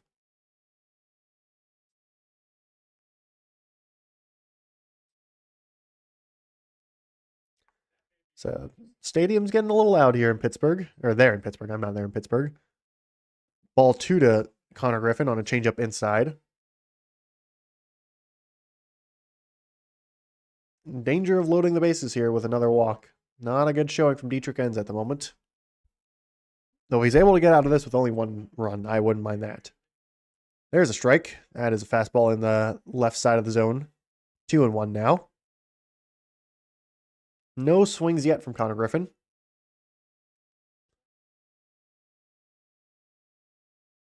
So 2-1 pitch to Griffin is in there. Called strike 2 at the bottom right corner of the zone on a changeup. Nice pitch there. That is like just clipping the bottom of the zone pretty much. That is like as close of a strike as it's going to get. Really nice pitch there to get him back in the count. Now 2-2. And 2-2 pitch is exact same spot. That is going to be called strike 3. We'll get a challenge. Then we will get a challenge from Connor Griffin here. This one looked a little bit lower than the last one, and it will be overturned. That is ball 3 instead. So not a strikeout. We now get a full count for Connor Griffin. And yeah, that one definitely looked a little bit lower than the last one. It was like just an inch or two lower. Good challenge there from Connor Griffin. Keeps himself alive. Now puts it up to a 3-ball count. And I gotta love ABS. I don't even care if it's going against me. ABS is just, it's so good. So full count here to Connor Griffin is in there. I think actually nicks him. Actually nicks the bat, so it's gonna remain a full count. Was ball 4, but was able to nick the bat just likely. It was like not even really a full check swing. It was just kind of a little bit of luck there. So instead of foul ball, remains 3-2 here. 39th pitch for Dietrich Enns against Connor Griffin now.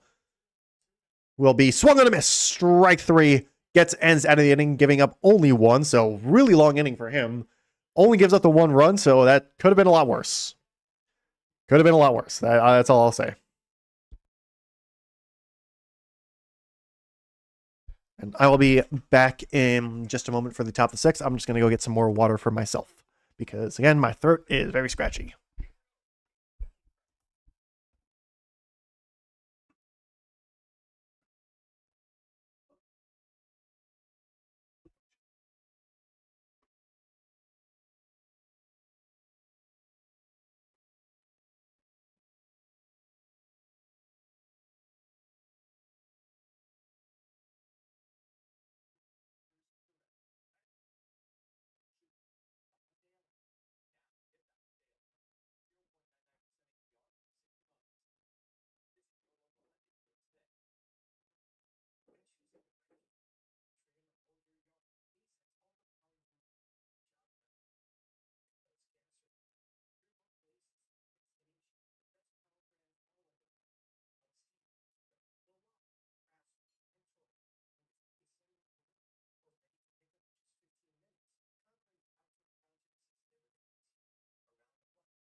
All right, I am back. I have my water and basically got back right in time for the top of the 6th.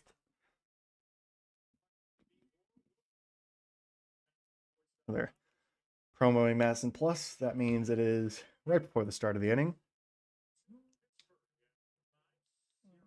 Dylan Beavers will be up to bat here. We'll take ball 1 from Mitch Keller, who's back out to pitch the at least start of the 6th. Beavers 2 for 2 on the day with 2 singles. We'll take ball 2 on a sweeper that just barely misses the outside part of the zone.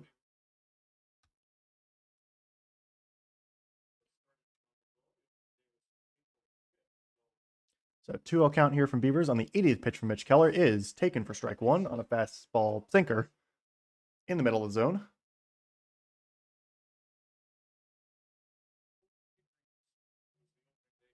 So 2-1 count here from Keller to Beavers is going to be taken just low for ball 3. No challenge from catcher or pitcher there, but definitely looked like it was a bit low.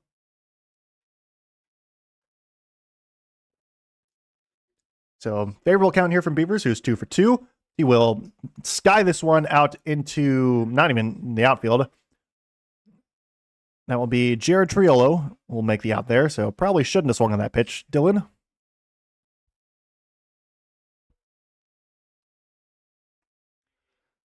So Jeremiah Jackson now up to bat, who is 0 for 2. So first time in a while that the O's have actually gotten the leadoff man get out.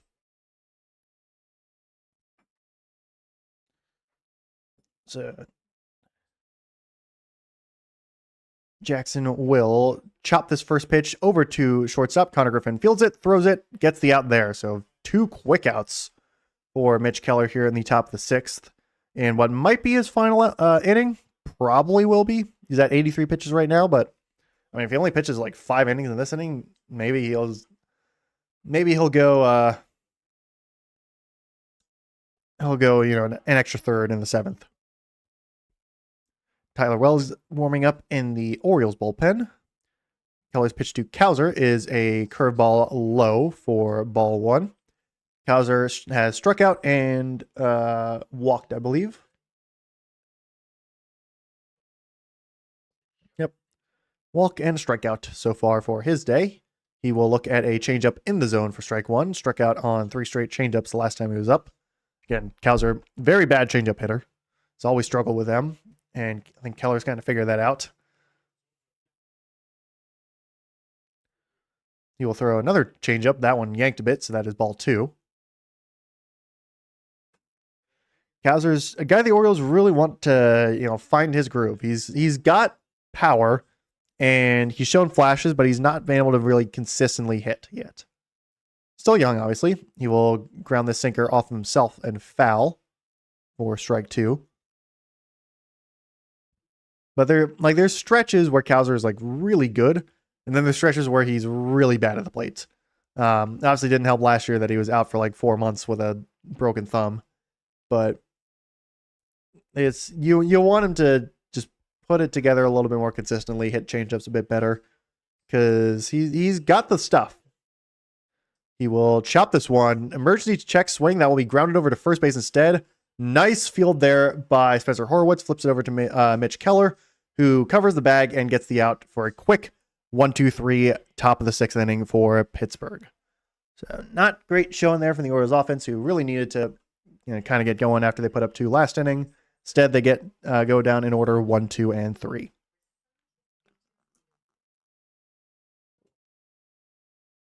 So let's check the out-of-town scoreboard once more. Let's see. So Rangers have actually tied it up with the Reds, so it's 3-3 there. Guardians lead the Cubs now 2-1. Phillies still lead the Rockies 10-1. Rays now lead the Twins 3-0. And otherwise, no other action at the moment.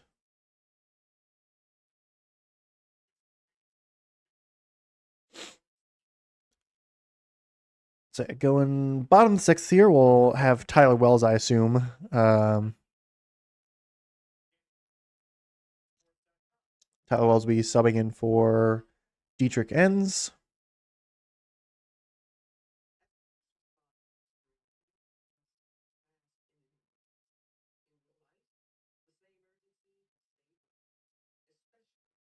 Yeah. Unfortunately, Zach Eflin is going to get a second opinion on his right elbow MRI, which is probably not a good sign. So that really sucks because, he's had a ton of injuries last year that were not elbow related and just wasn't pitching like himself. And, is coming back, signed a 1-year deal to come back with the Orioles and try and prove himself basically. And of course, he was pitching really well to start out. And then it's probably going to be Tommy John, unfortunately. This really sucks. Tyler Wells, former starting pitcher for the Orioles, now kind of a long man. Big, towering righty pitcher.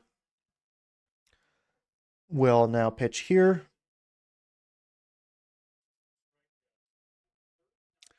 Going up against Jared Triolo, who is 2 for 2 on the day.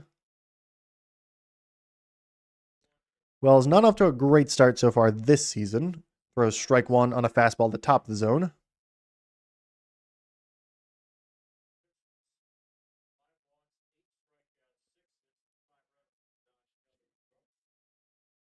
But Pirates definitely getting the better of the Orioles so far in this game. Wells will throw a pitch that is just outside the zone for ball 1. Fastball that misses the zone by probably a quarter of an inch, I want to say. Very close, to say the least. Wells will throw a slider that is taken for ball 2. Does not really touch the zone at all. So Triolo definitely seeing the ball well today. A lot of Pittsburgh batting wise has seen the ball well today. Triolo will take strike 2 on a fastball low in the zone. So Triolo has not swung the bat yet at this bat against Tyler Wells. It's taken 2 balls and 2 strikes. And next pitch is check swing. Does he go around? Yes, he does. That is strike 3 for Jared Triolo. He's not able to hold up on a fastball that is just outside the zone. So strikeout number 1 for Tyler Wells. That is strikeout number, 9? Yeah, strikeout number 9 for Orioles pitching. Let's see if I do this. Yeah, there we go. Now it's all cut up. Henry Davis takes ball 1 on a curveball in the dirt. And Luka Doncic will miss the rest of the regular season, and his status is uncertain beyond that with a hamstring injury. Unfortunate there. So 102 Davis is strike 1 on a slider that is not swung at. Gets the top of the zone there.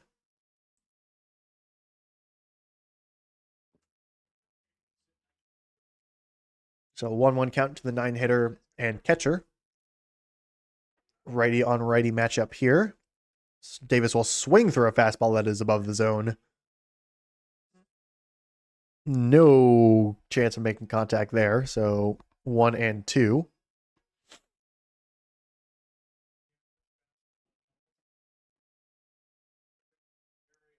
So Wells pitching all right so far in his first 8 pitches.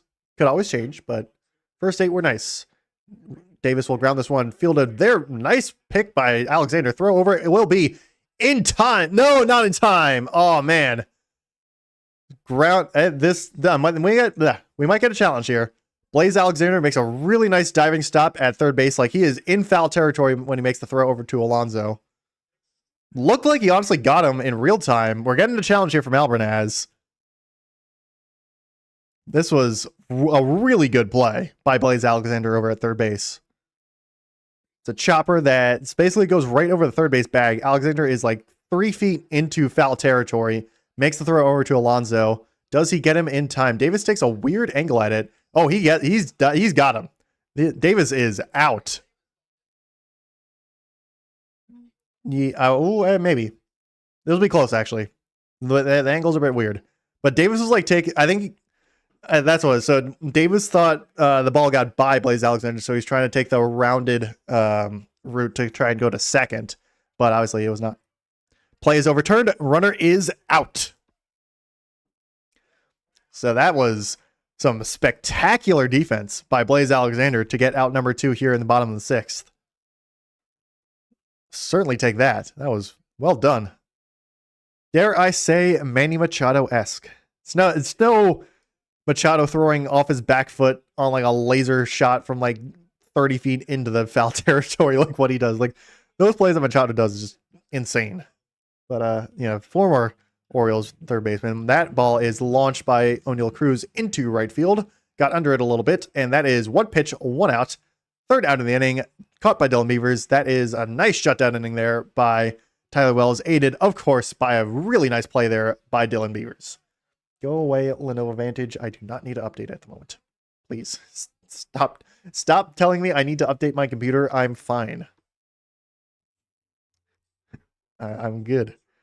It's like, unless you're forcing me to update like Windows does, which is kind of annoying, gonna postpone it for later because I don't want to close all my tabs because I'm just fussy like that.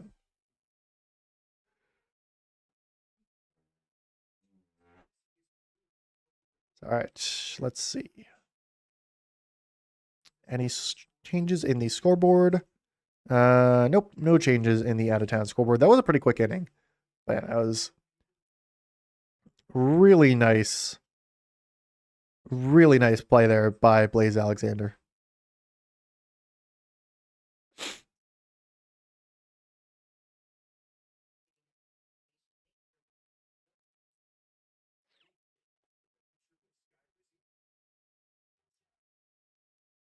Anything else going on the interwebs?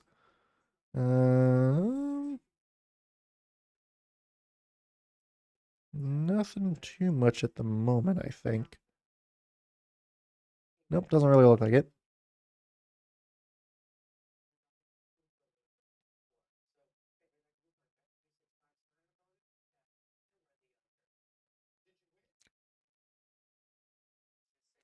I remember now. Mall Shadow Lord's coming out on Tuesday. I think it's Tuesday, right? It's the 6th. No, Monday. Yeah, Monday, because it's I was off by yeah. Mall Shadow Lord's coming out on Monday, and I'm so happy because that show looks awesome. I'm really excited for that. It's it's gonna be so much fun. Ooh, give me more Star Wars. Also, Mandalorian Grogu coming out next month, which should be pretty fun as well. But for now, though, we have more Orioles. So we get top of the 7th here, 5-2 Pirates. Orioles 2 runs on 6 hits. Pirates 5 runs on 7 hits. Blaze Alexander, who made the really nice play to in that last inning, is now up to bat here. Will take ball 1 from a new pitcher for Pittsburgh. Let me look up his first name because I don't know off the top of my head. This is Johan Ramirez. That's who it is. A free agent acquisition from Boston back in October 2024. Will throw ball 2 on a fastball high to Blaze Alexander. Score the first run for the Orioles, or was the first run scorer, I should specify, was driven in by Gunnar Henderson back in the 5th inning. In a favorable count here against Johan Ramirez. Will knock this one off the inside of the bat, but that will flare into shallow center field for a single there for Blaze Alexander. Looks like he wanted to maybe test second base, but is able to get back in time. So 2 for 3 day for Blaze Alexander. Having a nice day there for Blaze. Just fastball inside. Gets the inside part of the bat and just flares it out into part where no one's playing. Shallow center field. Connor Griffin actually had a good run at it from shortstop going backwards, but didn't have it quite in time. Taylor Ward, who has walked twice and is also popped out. I think it was a pop out. Maybe was it a strikeout? No, it was a strikeout. Never mind. I was thinking Beavers. Different Orioles outfielder. But Taylor Ward takes ball 1 on a sweeper that is sweeps away from the zone. Ward will take ball 2 on a fastball high. Ward just doesn't really feel like swinging the bat all that much today. Just taking all the pitches in the world. Now having a chat with the umpire about something. And it's because Henry Davis was going up to chat with Johan Ramirez, who is struggling to find the strike zone at the moment.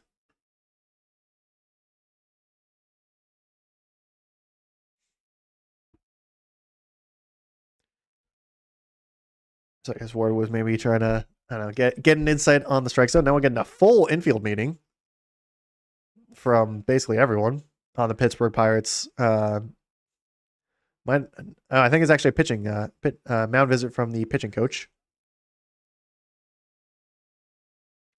So Ramirez, who has basically thrown 5 balls so far, is getting a chat with the rest of his team. Mason Montgomery is also up in the Pirates bullpen, was traded from the Tampa Bay Rays back in December of this past year, or 2025, I guess. Umpires are also chatting with themselves. Not sure what they're talking about. We get a ruling on something? Because I assume an umpire meeting is like they're talking about a ruling here and there.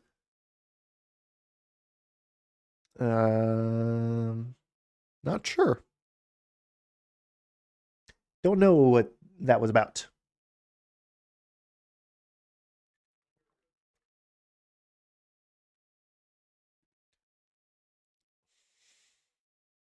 So it doesn't look like they're ruling on anything.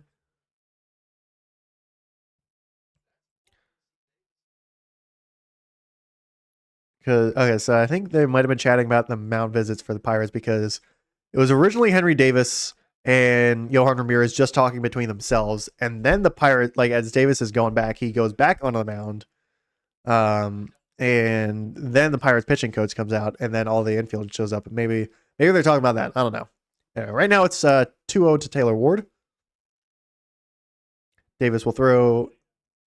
Not Davis. Davis is the catcher. He will catch strike one from Johan Ramirez, who throws a fastball in there. Is not swung out by Taylor Ward also. Pickoff attempt at first base is actually a little close, but no cigar. Blaze is fine over there. So, yeah. Also, Mitch Keller's day is done through 6 innings of work, 6 hits, 2 runs, 4 walks, 4 strikeouts. Ward will knock this one over into left center field. O'Neal Cruz is not able to get there in time. That will be a run scoring double. Well, maybe. Yep, it will be. Throw was almost in there. Was not corralled by Henry Davis. Actually, good relay there by the Pirates, but hard hit there from Taylor Ward. Nets a run scoring double for the Orioles. O'Neal Cruz didn't look like he had got an okay jump, just was not quite able to get there. Hard hit ball, 104.04 off the bat. Or 104.4 off the bat. Cruz just didn't quite have the distance. So got a decent break, just was just barely out of reach. If he was, 7 feet tall, he might have gotten it, but, is just barely off there. So now it brings up Gunnar Henderson, who's 2 for 3 on the day. Will not be able to hold up on the sweeper. So strike one there. Sweeper was out of the zone, but it swung through it. So good work there from Taylor Ward, having another good day at the plate. The lead for Pittsburgh is now back to 2. Gunnar Henderson in the 0-1 hole will knock this one foul. So 0-2 hole. Ooh. Ball is skipping around the ball girl. Gunnar Henderson, last time he was up, did have an RBI double in the game, though. So certainly a chance he does that again. He is in an 0-2 hole at the moment, though. He will knock this one out of play as well. A lot of breaking balls thrown to Gunnar Henderson so far. He is 2 for 3 with a double, a single, an RBI, and a run. So active day for Gunnar Henderson. Not so much in the field, but has certainly been active at the plate. Still 0-2 here. He will knock this one high in the air, out to center field. That will not. I got really excited for a second. Never mind. I'm sorry. That was a weak fly ball into shallow center field. I got really excited for like half a sec. Because I don't think I've called a home run. I've not called a home run yet in the game and a half I've been calling. I want to call a home run, and I got really excited for like half a sec because it was a fastball and Henderson hit it, and it was like going center field, and then it just did not get out at all. So that is a fly out. Ward does not advance. So no production there for Gunnar Henderson. Alonso, who has struck out twice in the game, is up now, 0 for 3 on the day. Maybe he'll get a home run, tie this game up.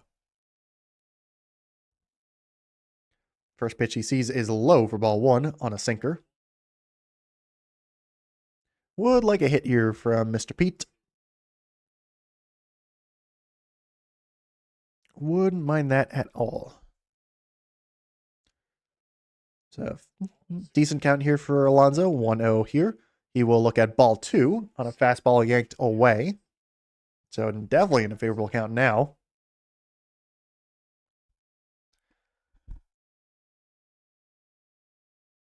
So Johan Ramirez not having the greatest inning at the moment. Would certainly like that to turn even worse for him, as Alonso will look at strike 1 just at the outside of the corner. On the sinker, I think. Could have been challenged, might have been overturned. It was very close, essentially. But again, Orioles only have that one challenge remaining, so no need to challenge that. He will check swing. Does he go around? Yes. No, he does not. So that is ball 3.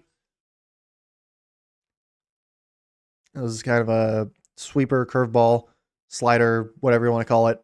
Breaking ball that breaks away. Hung up Alonso is able to hold up for ball 3. So 3-1 count here again. Favorable count for Alonso. He will look at strike 2 on a sweeper that bends in there. Does not swing at it. So full count now for Alonso. It's not swung at too many pitches. It's taken a lot. Adley Rutschman on deck. So provided we don't see a double play, which would be a little surprising given that Gunner's on second base, we will see Adley up next.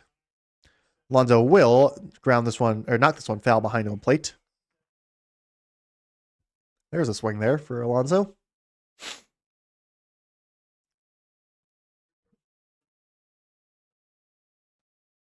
So Alonso might be hunting that fastball at the moment. Probably see another breaking ball here. So full count again from Ramirez to Alonso. Alonso will knock this one foul. It was another sweeper. Alonso just got ahead of it a little bit. So we go once more with that full count. I think this will be the 8th pitch to Alonso.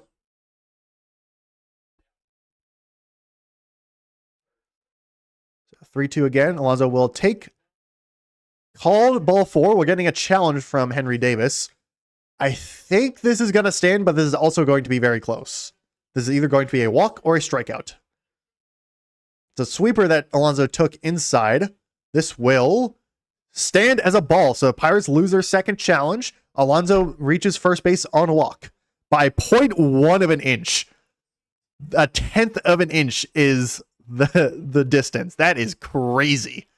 So yeah, not surprising that Davis has challenged that because that was really, really close. Instead, it is a walk for Alonso. We're getting a pitching substitution here. So Johan Ramirez's day is done. He's responsible for the 2 runners the Orioles have on base at the moment.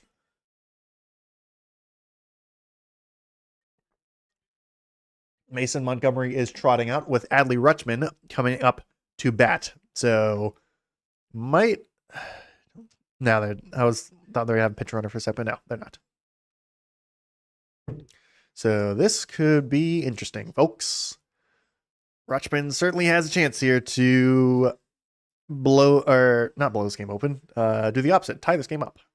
But needs to make some contact first. I'm actually going to look up Mason Montgomery because he's a name I've heard of before. I think was just on Tampa Bay.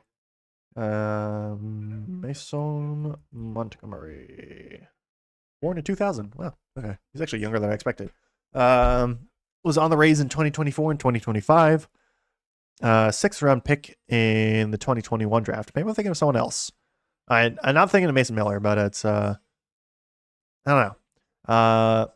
Was in that 3-team trade with Pirates and the Astros, I think is what it was, which netted Jake Mangum and Brandon Lau in that trade. Astros acquired Mike Burrows, who was on Pittsburgh before that. And then the Rays acquired Jacob Melton and Anderson Brito, who is, I think, a minor leaguer. Jacob Melton is a major leaguer, I'm pretty sure. Was on the Astros last season. So I think Pittsburgh's actually not a bad trade there for Pittsburgh, I think. I don't know those players too well, but yeah.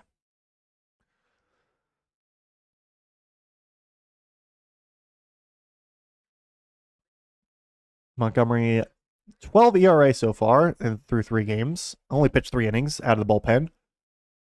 So maybe not the greatest start in the world for him. Hopefully that ERA will go up here. Although I guess unless Adley hits a home run, that ERA is not going to be charged to him at the moment. Montgomery, the lefty, almost hits him with a curveball. So it's ball 1. So with that, Rutschman has switched over to batting righty now. So 1-0 pitch for Montgomery to Adley is knocked foul with fastball. 1-1 instead. Rutschman 1 for 2 on the day. Does have a walk as well.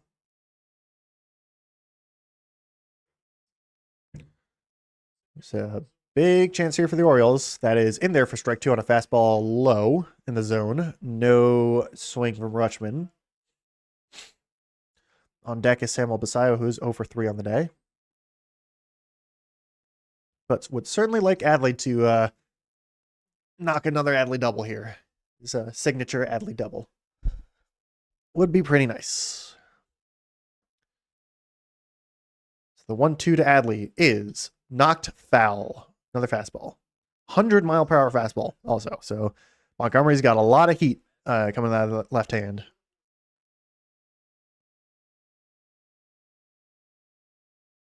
Ryan Mountcastle is lingering in the dugout. Could see him pinch hit. Adley will chop this one over to shortstop. Connor Griffin will not go for the double play. Will get Adley out over at first base instead. Take the safe out. So it does advance the runners at least. It was very, very slow chop ball, so it would have been extremely difficult to try and get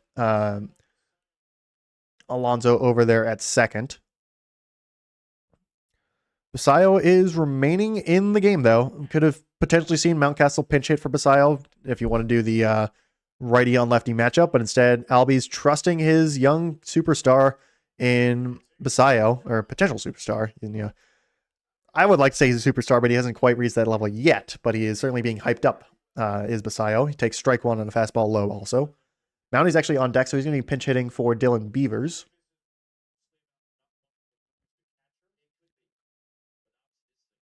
So 0-1 to Basayo. Basayo will swing through a fastball for strike two. So not a very successful day so far for Basayo at the plate, but could certainly change that with one swing here. Would certainly love that. Again, 0-2 hole here from Basayo, lefty on lefty. He will barely catch a piece of that fastball high over the zone and knock it foul. Stays alive with that emergency hack. So power on power here at the moment between Montgomery and Basayo. 0-2 count again. Basayo will swing through changeup, curveball, strike three. Dang it. That's unfortunate there. So strand two. They do get one, but they do strand two. And Johan Ramirez is probably the happiest guy in Pittsburgh right now after that.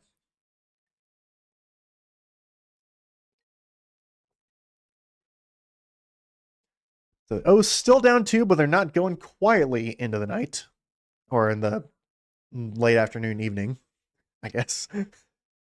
Yeah. I should have put Adley over Liam. Oh well. That's fine. Let's see. Out of town scoreboard. What do we have now?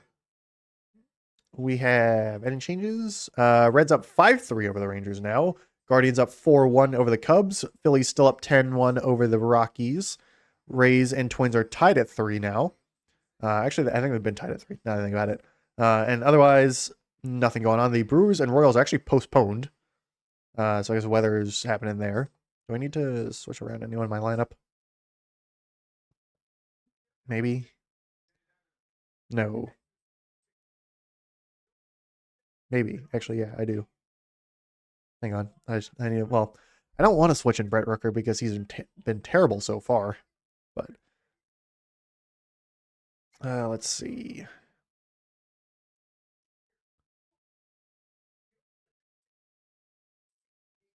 Because ESPN Fantasy doesn't say that game's postponed, but ESPN just regular says it's postponed. Let me go on Twitter. Let's see what Twitter says. That probably has my answer. Royals. Kansas City Royals. Due to inclement weather moving through the Kansas City area, tonight's game versus the Milwaukee Brewers has been postponed, and we made up during a 2-admission split doubleheader tomorrow. Okay. So they will be playing tomorrow. Back to the Orioles game. Tyler Wells back on facing Brandon Lau. Throws strike one of the fastball in the top of the zone. So yeah. Royals and Brewers are not going to play. They will be playing tomorrow instead. I needed to sub out Jack Caglione. That's why. Because he's on Kansas City. Wells throws his next pitch. It is fouled off curveball by Brandon Lau. So quick 0-2 hole for him. Wells pitched a very nice 6th inning. Let's see if we can pitch a good one here in the 7th and get the O's back out to try and capitalize on or get some momentum going on the offense. So 0-2 to Brandon Lau from Tyler Wells, lefty pitcher or lefty hitter, righty pitcher. It's a curveball spiked in the dirt. Slider is what they're called instead. No swing from Brandon Lau. 1 for 2 with a walk. So it is 1-2 for the count also.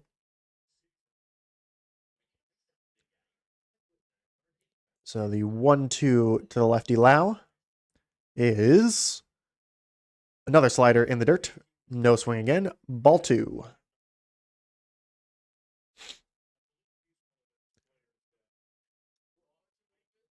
So Lau, Reynolds, and Ozuna are the 3 up. They're 3 due up at the moment. 2-2 is swung on a miss. Strike 3 on a changeup, high and away. First out of the inning for Tyler Wells there. Gets his first strikeout as well. Or a second strikeout, actually. Is this up to date? Nope. You'll get there when you get there, box score. I believe in you. There it is, yeah. 10th strikeout now for Pirates hitters.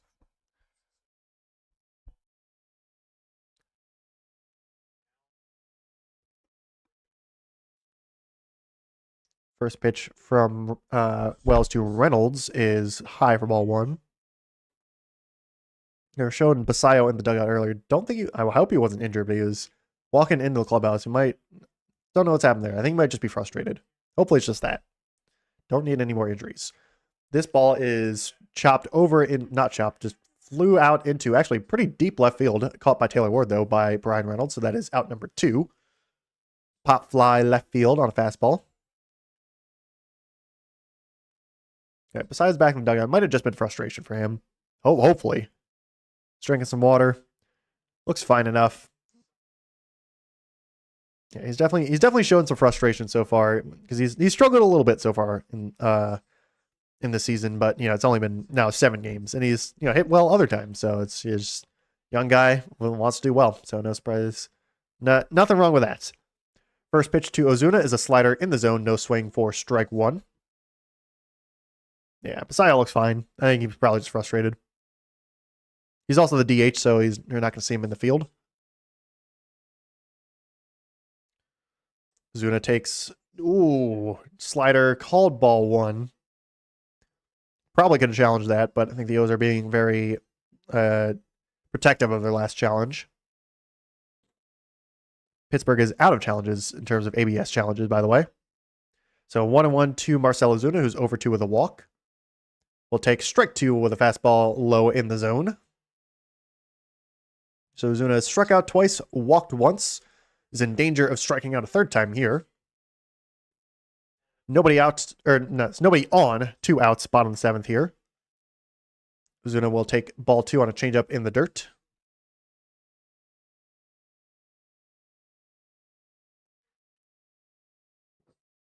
On deck is Ryan O'Hearn. Over 1 walk, sack fly. So productive day for Ryan against his old team. But for now, it is Marcell Ozuna who will chop this one foul with a changeup high in the zone. So we will go again. Wells up to 22 pitches, but through an inning and 2/3, he's pitched well, which is nice. I'll take that. Definitely needed that after the start the O's had pitching-wise. So the 2-2 again to Marcell Ozuna is popped high in the air, out over to Pete Alonso at first base. He's calling for it, and he will make the out eventually. That will be a 1-2-3 7th inning there for Tyler Wells. Brings the Orioles back up to bat. It will be, I guess, Ryan Mountcastle over Dylan Beavers. Then Jeremiah Jackson and Colton Cowser, maybe we see Kobe Mayo sub in? Maybe? I don't know. We'll see what happens pinch hitting wise. Haven't seen Kobe Mayo in a little bit, it feels like. But Mountcastle was in the on-deck circle when Basayo struck out, so I'm assuming he's going to remain pinch hitting for Dylan Beavers. Since my guess is they're not going to sub out Mason Montgomery, bullpen-wise. They could, because it's the change of an inning, but my guess is they're going to keep him out there. And since he's a lefty, you sub out the lefty Beavers for the righty Mountcastle, It's how baseball is nowadays. The lefties, righty splits and all that. Would like an Orioles home run, though. It'd be nice.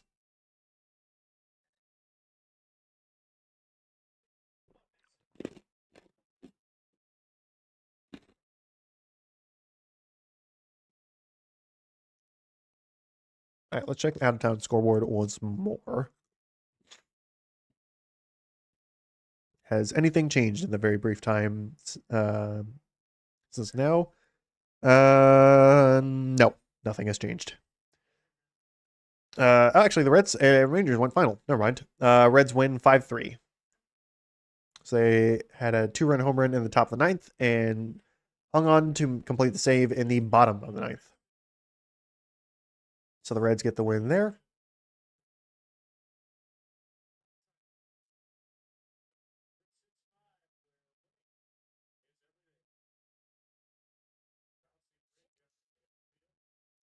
Seeing more Eagles drama on Twitter, which is always fun.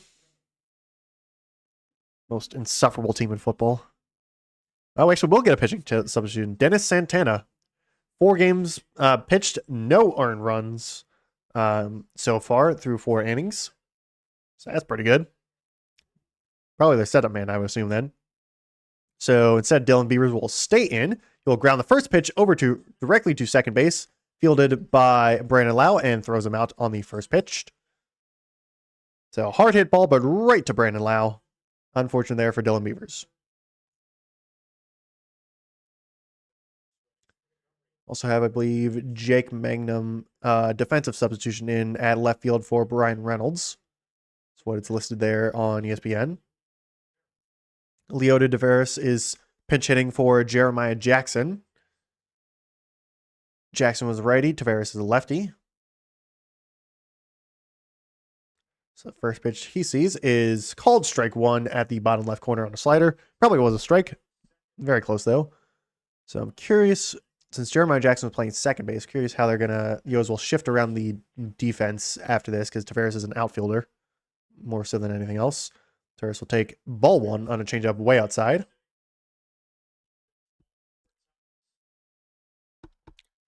Taveras had a nice game against Texas on Wednesday, but is more of a platoon guy.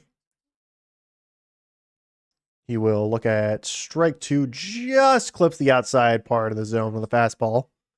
Just barely. So 1-2 to Leota.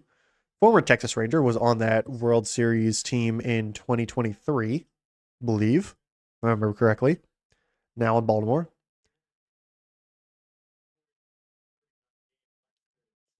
So Santana's pitch, and I'm going to figure out where Santana was from in just a sec. In terms of team-wise, after this pitch, will be swung on a miss by Leota Taveras, strike 3. So Dennis Santana was claimed off waivers from the Yankees back in June of 2024. And strikes out Leota Taveras on a changeup below the zone.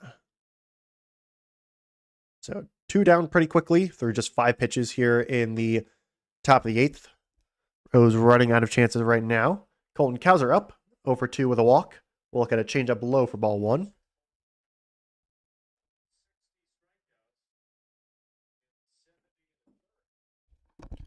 So again, O's pretty decent with 2 outs, but no runners on at the moment. Needs something here as Cowser takes ball 2 with a changeup low again. Showing Kobe May on the dugout.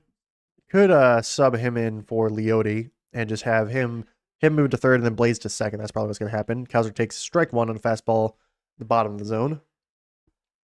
That's my guess is what's going to happen is they're going to defensive sub in Kobe for Leota and then Cody to third and Blaze Alexander to second as Cowser swings through a slider for strike 2. He's going to take his time real quick. That means I'm going to take a sip of water.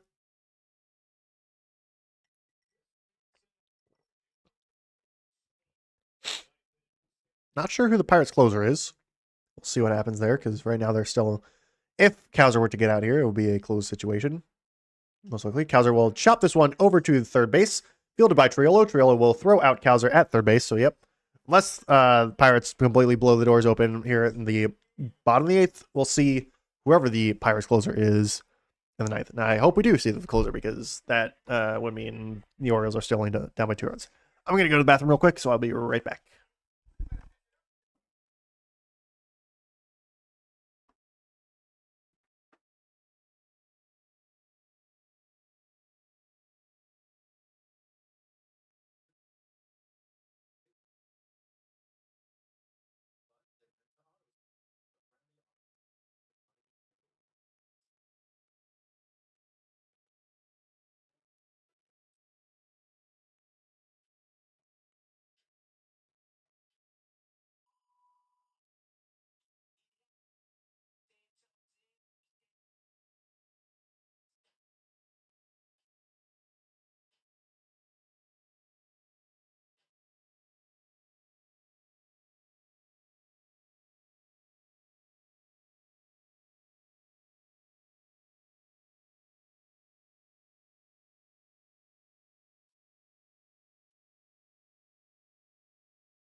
All right, so I'm back and perfect timing.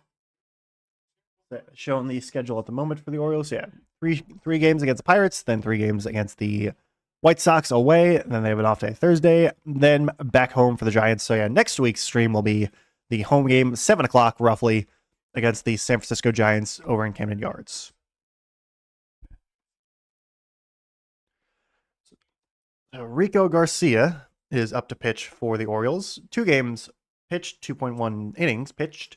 No earned runs. Rico Garcia having a really nice start to his Orioles career. Or not career, Orioles season. He was on the Orioles last year as well.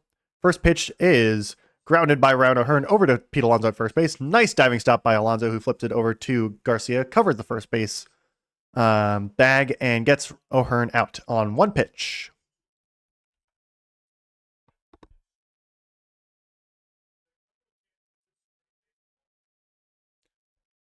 So Garcia, who is kind of the master of getting out of bases loaded situations, does not inherit a bases loaded situation this time. Inherits a bases empty situation to start the bottom of the 8th inning. Gets 1 pitch to get out Ryan O'Hearn. Now faces Spencer Horowitz. 0 for 2 on the day with what? 2 walks? 1 walk. 0 for 2 on the day with a walk and a strikeout. Takes ball 1 high on a fastball. Next pitch is in there for strike 1 on a fastball at the bottom of the zone. And again, Pirates are out of ABS challenges. Though that one didn't need a challenge at all. And we do have Kobe Mayo subbing in at third base. Blaze Alexander rotating over to second base with Jeremiah Jackson being subbed out pinch hitter-wise last inning. So no Leody Taveras in the field. Horowitz also took strike 2. Walked back in the 5th inning. He will ground this one over to first base, fielded by Alonso. Flips over to Garcia. That is out number 2. Very similar to out number 1, though it was much easier play for Alonso that time. So a pair of first baseman pitcher roundouts. Gregory Soto is warming in the Pirates bullpen. Former Baltimore Oriole. If and when we see him at the top of the 9th, I will go over him in more detail. For now, though, it is Connor Griffin, who's doubled, walked, has an RBI, and that also scored a run when he had that double back in the 2nd inning in his major league debut at just 19 years old. Look at first pitch strike from Rico Garcia, the slider that clips the outside edge of the zone.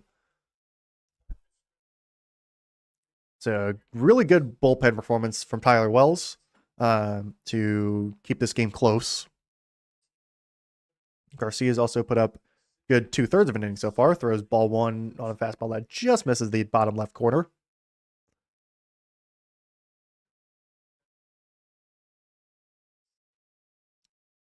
And so Connor Griffin, who's, again, also recently extended by the Pirates on like a 9-year, $140 million deal or something, well, check swing and right back up to Rico Garcia, fields it easily, flips over to Pete Alonso. So had a pair of 3-1 groundouts, then we had a 1-3 groundout.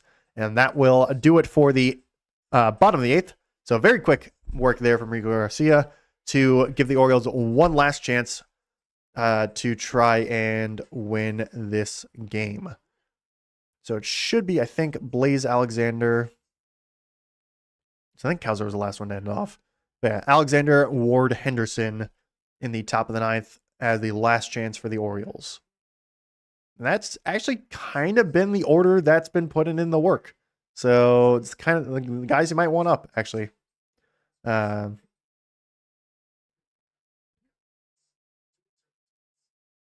yeah, well, we shall see.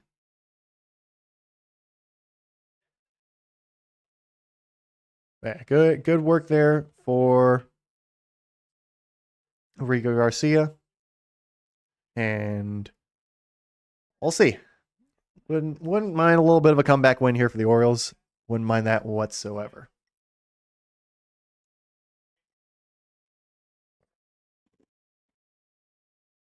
Just need 2 runs to tie it up. That's all it is. And then could go to extras, but just get Alexander, Ward go on, Gunnar Henderson 3-run home run. That would be pretty nice. I wouldn't mind that in the slightest.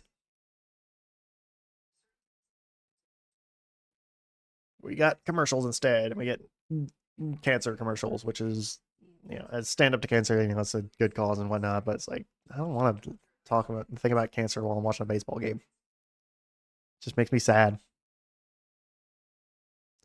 All right, now we're back. My crotchety don't show me cancer ads. It's all good. It's not the worst thing in the world. Yeah, Gregory Soto is on for the Pirates. 4 games pitched, 4.1 innings pitched, no earned runs given up at the moment. Former Baltimore Oriole was traded to the Orioles from, I believe, the Phillies back in the 2024 deadline. Then was flipped at the 2025 deadline to the Mets. And was not really good in New York. We'll throw strike 1 to Blaze Alexander, who's 2 for 3 on the day. So Alexander 2 for 3 on the day. Soto was okay for the Orioles, was okay for the Mets. Now has signed with the Pirates. Alexander will foul this slider off. Soto's a lefty pitcher. Alexander righty hitter. So quick 0-2 hole for Blaze Alexander. But it seems like so far in Pittsburgh, Soto's having a good time. I forget who the Orioles got from the Mets for Gregory Soto. 0-2 pitch to Alexander is high with a fastball for ball 1.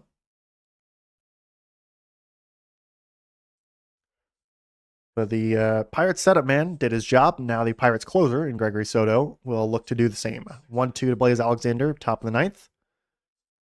Will be outside for ball 2 with a sweeper just barely missed. Soto thought he had it, but was not the case.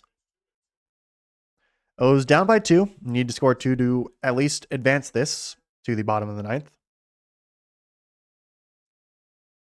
2-2 pitch is swung on a miss. Strike 3 on a sweeper at the top of the zone. 1 down. It felt like when Soto was pitching for the Orioles, there are times he was really, really good and times he was really, really not good. Right now for Pittsburgh, though, he seems to be really, really good. Does now face the top of the order in Ward and Henderson. Ward will look at ball 1. No, calling it a strike.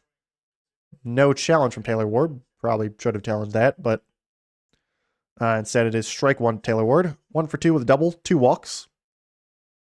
You will look at strike 2. That one's definitely in there with a fastball. Ward not swinging the bat all that much today, taking a ton of pitches. Starting to run out of time here, though. 0-2 hole here for Taylor Ward. O's leadoff hitter. Lefty pitcher, righty hitter. Ward will look at ball 1, high. No swing there is a good idea.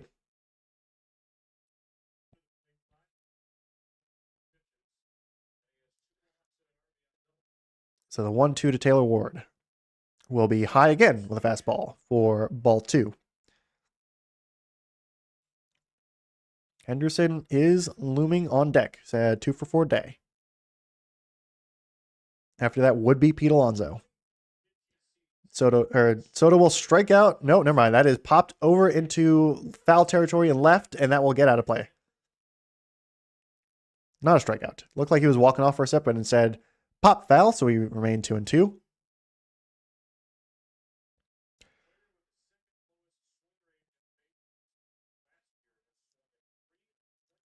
So just the third swing Taylor Ward has had all game today. Kind of crazy. So 2-2 count for Ward against Soto. It will be a swinging strike 3. Ward could not hold up on the slider low. That is strikeout number 2. Orioles down to their final out. A really nice slider there from Ferrari Soto. Just was never in the zone. Ward couldn't hold up. And for a guy who was not swinging, probably shouldn't have swung at that one either way. Or in the end. Now it is Gunnar Henderson, the Orioles' last hope. Henderson will take strike 1 on a fastball right in the middle of the zone.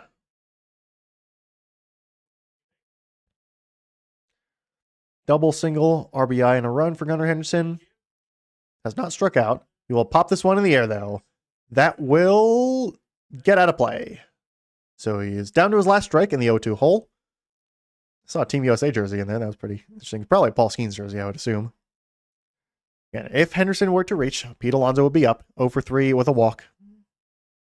But Henderson would need to reach. So 0-2 count here. Final strike for the Orioles. Henderson will knock this one out of play. Foul.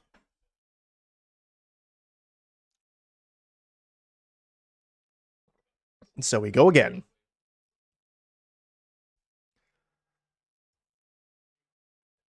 So lefty-lefty matchup here. Henderson will foul this one again. Away again.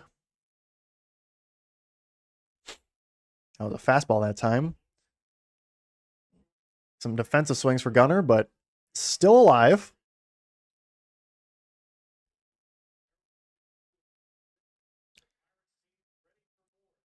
Next pitch is, does he check? Does he go? No. Ball 1. Just barely checked his swing. Gunnar Henderson holds up on the sweeper that sweeps away. Maybe it's a slider. 1 of the 2. So 1-2 count here to Gunnar. Next pitch is knocked high in the air. That will be, will that go? Will that go? That will go! Home run for Gunnar Henderson. Now we are suddenly in a 1-run game with Pete Alonso coming up. Henderson gets all of that one. And the Orioles are not quite done yet. Second home run of the season for Gunnar Henderson goes 397 feet at 101 miles per hour exit velocity. So again, not quite over yet. Down to his last strike, Gunnar Henderson gets a hold of one right there. Getting some boos raining down from the Pittsburgh crowd. They're not happy about that. And now to Polar Bear. Does not have a hit yet in this game. Would certainly love if that changes. He will look at the first pitch, and that is a strike. In there with a fastball for strike 1. That was a really good at-bat there from Gunnar Henderson.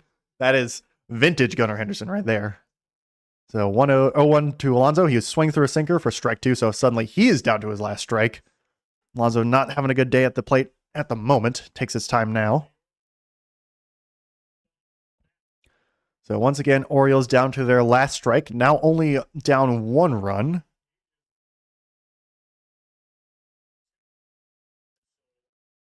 Alonso will swing through sweeper, slider, strike 3. That ends it. So the home run does not do it in the end. Alonso, the final one to go down. Unfortunate there.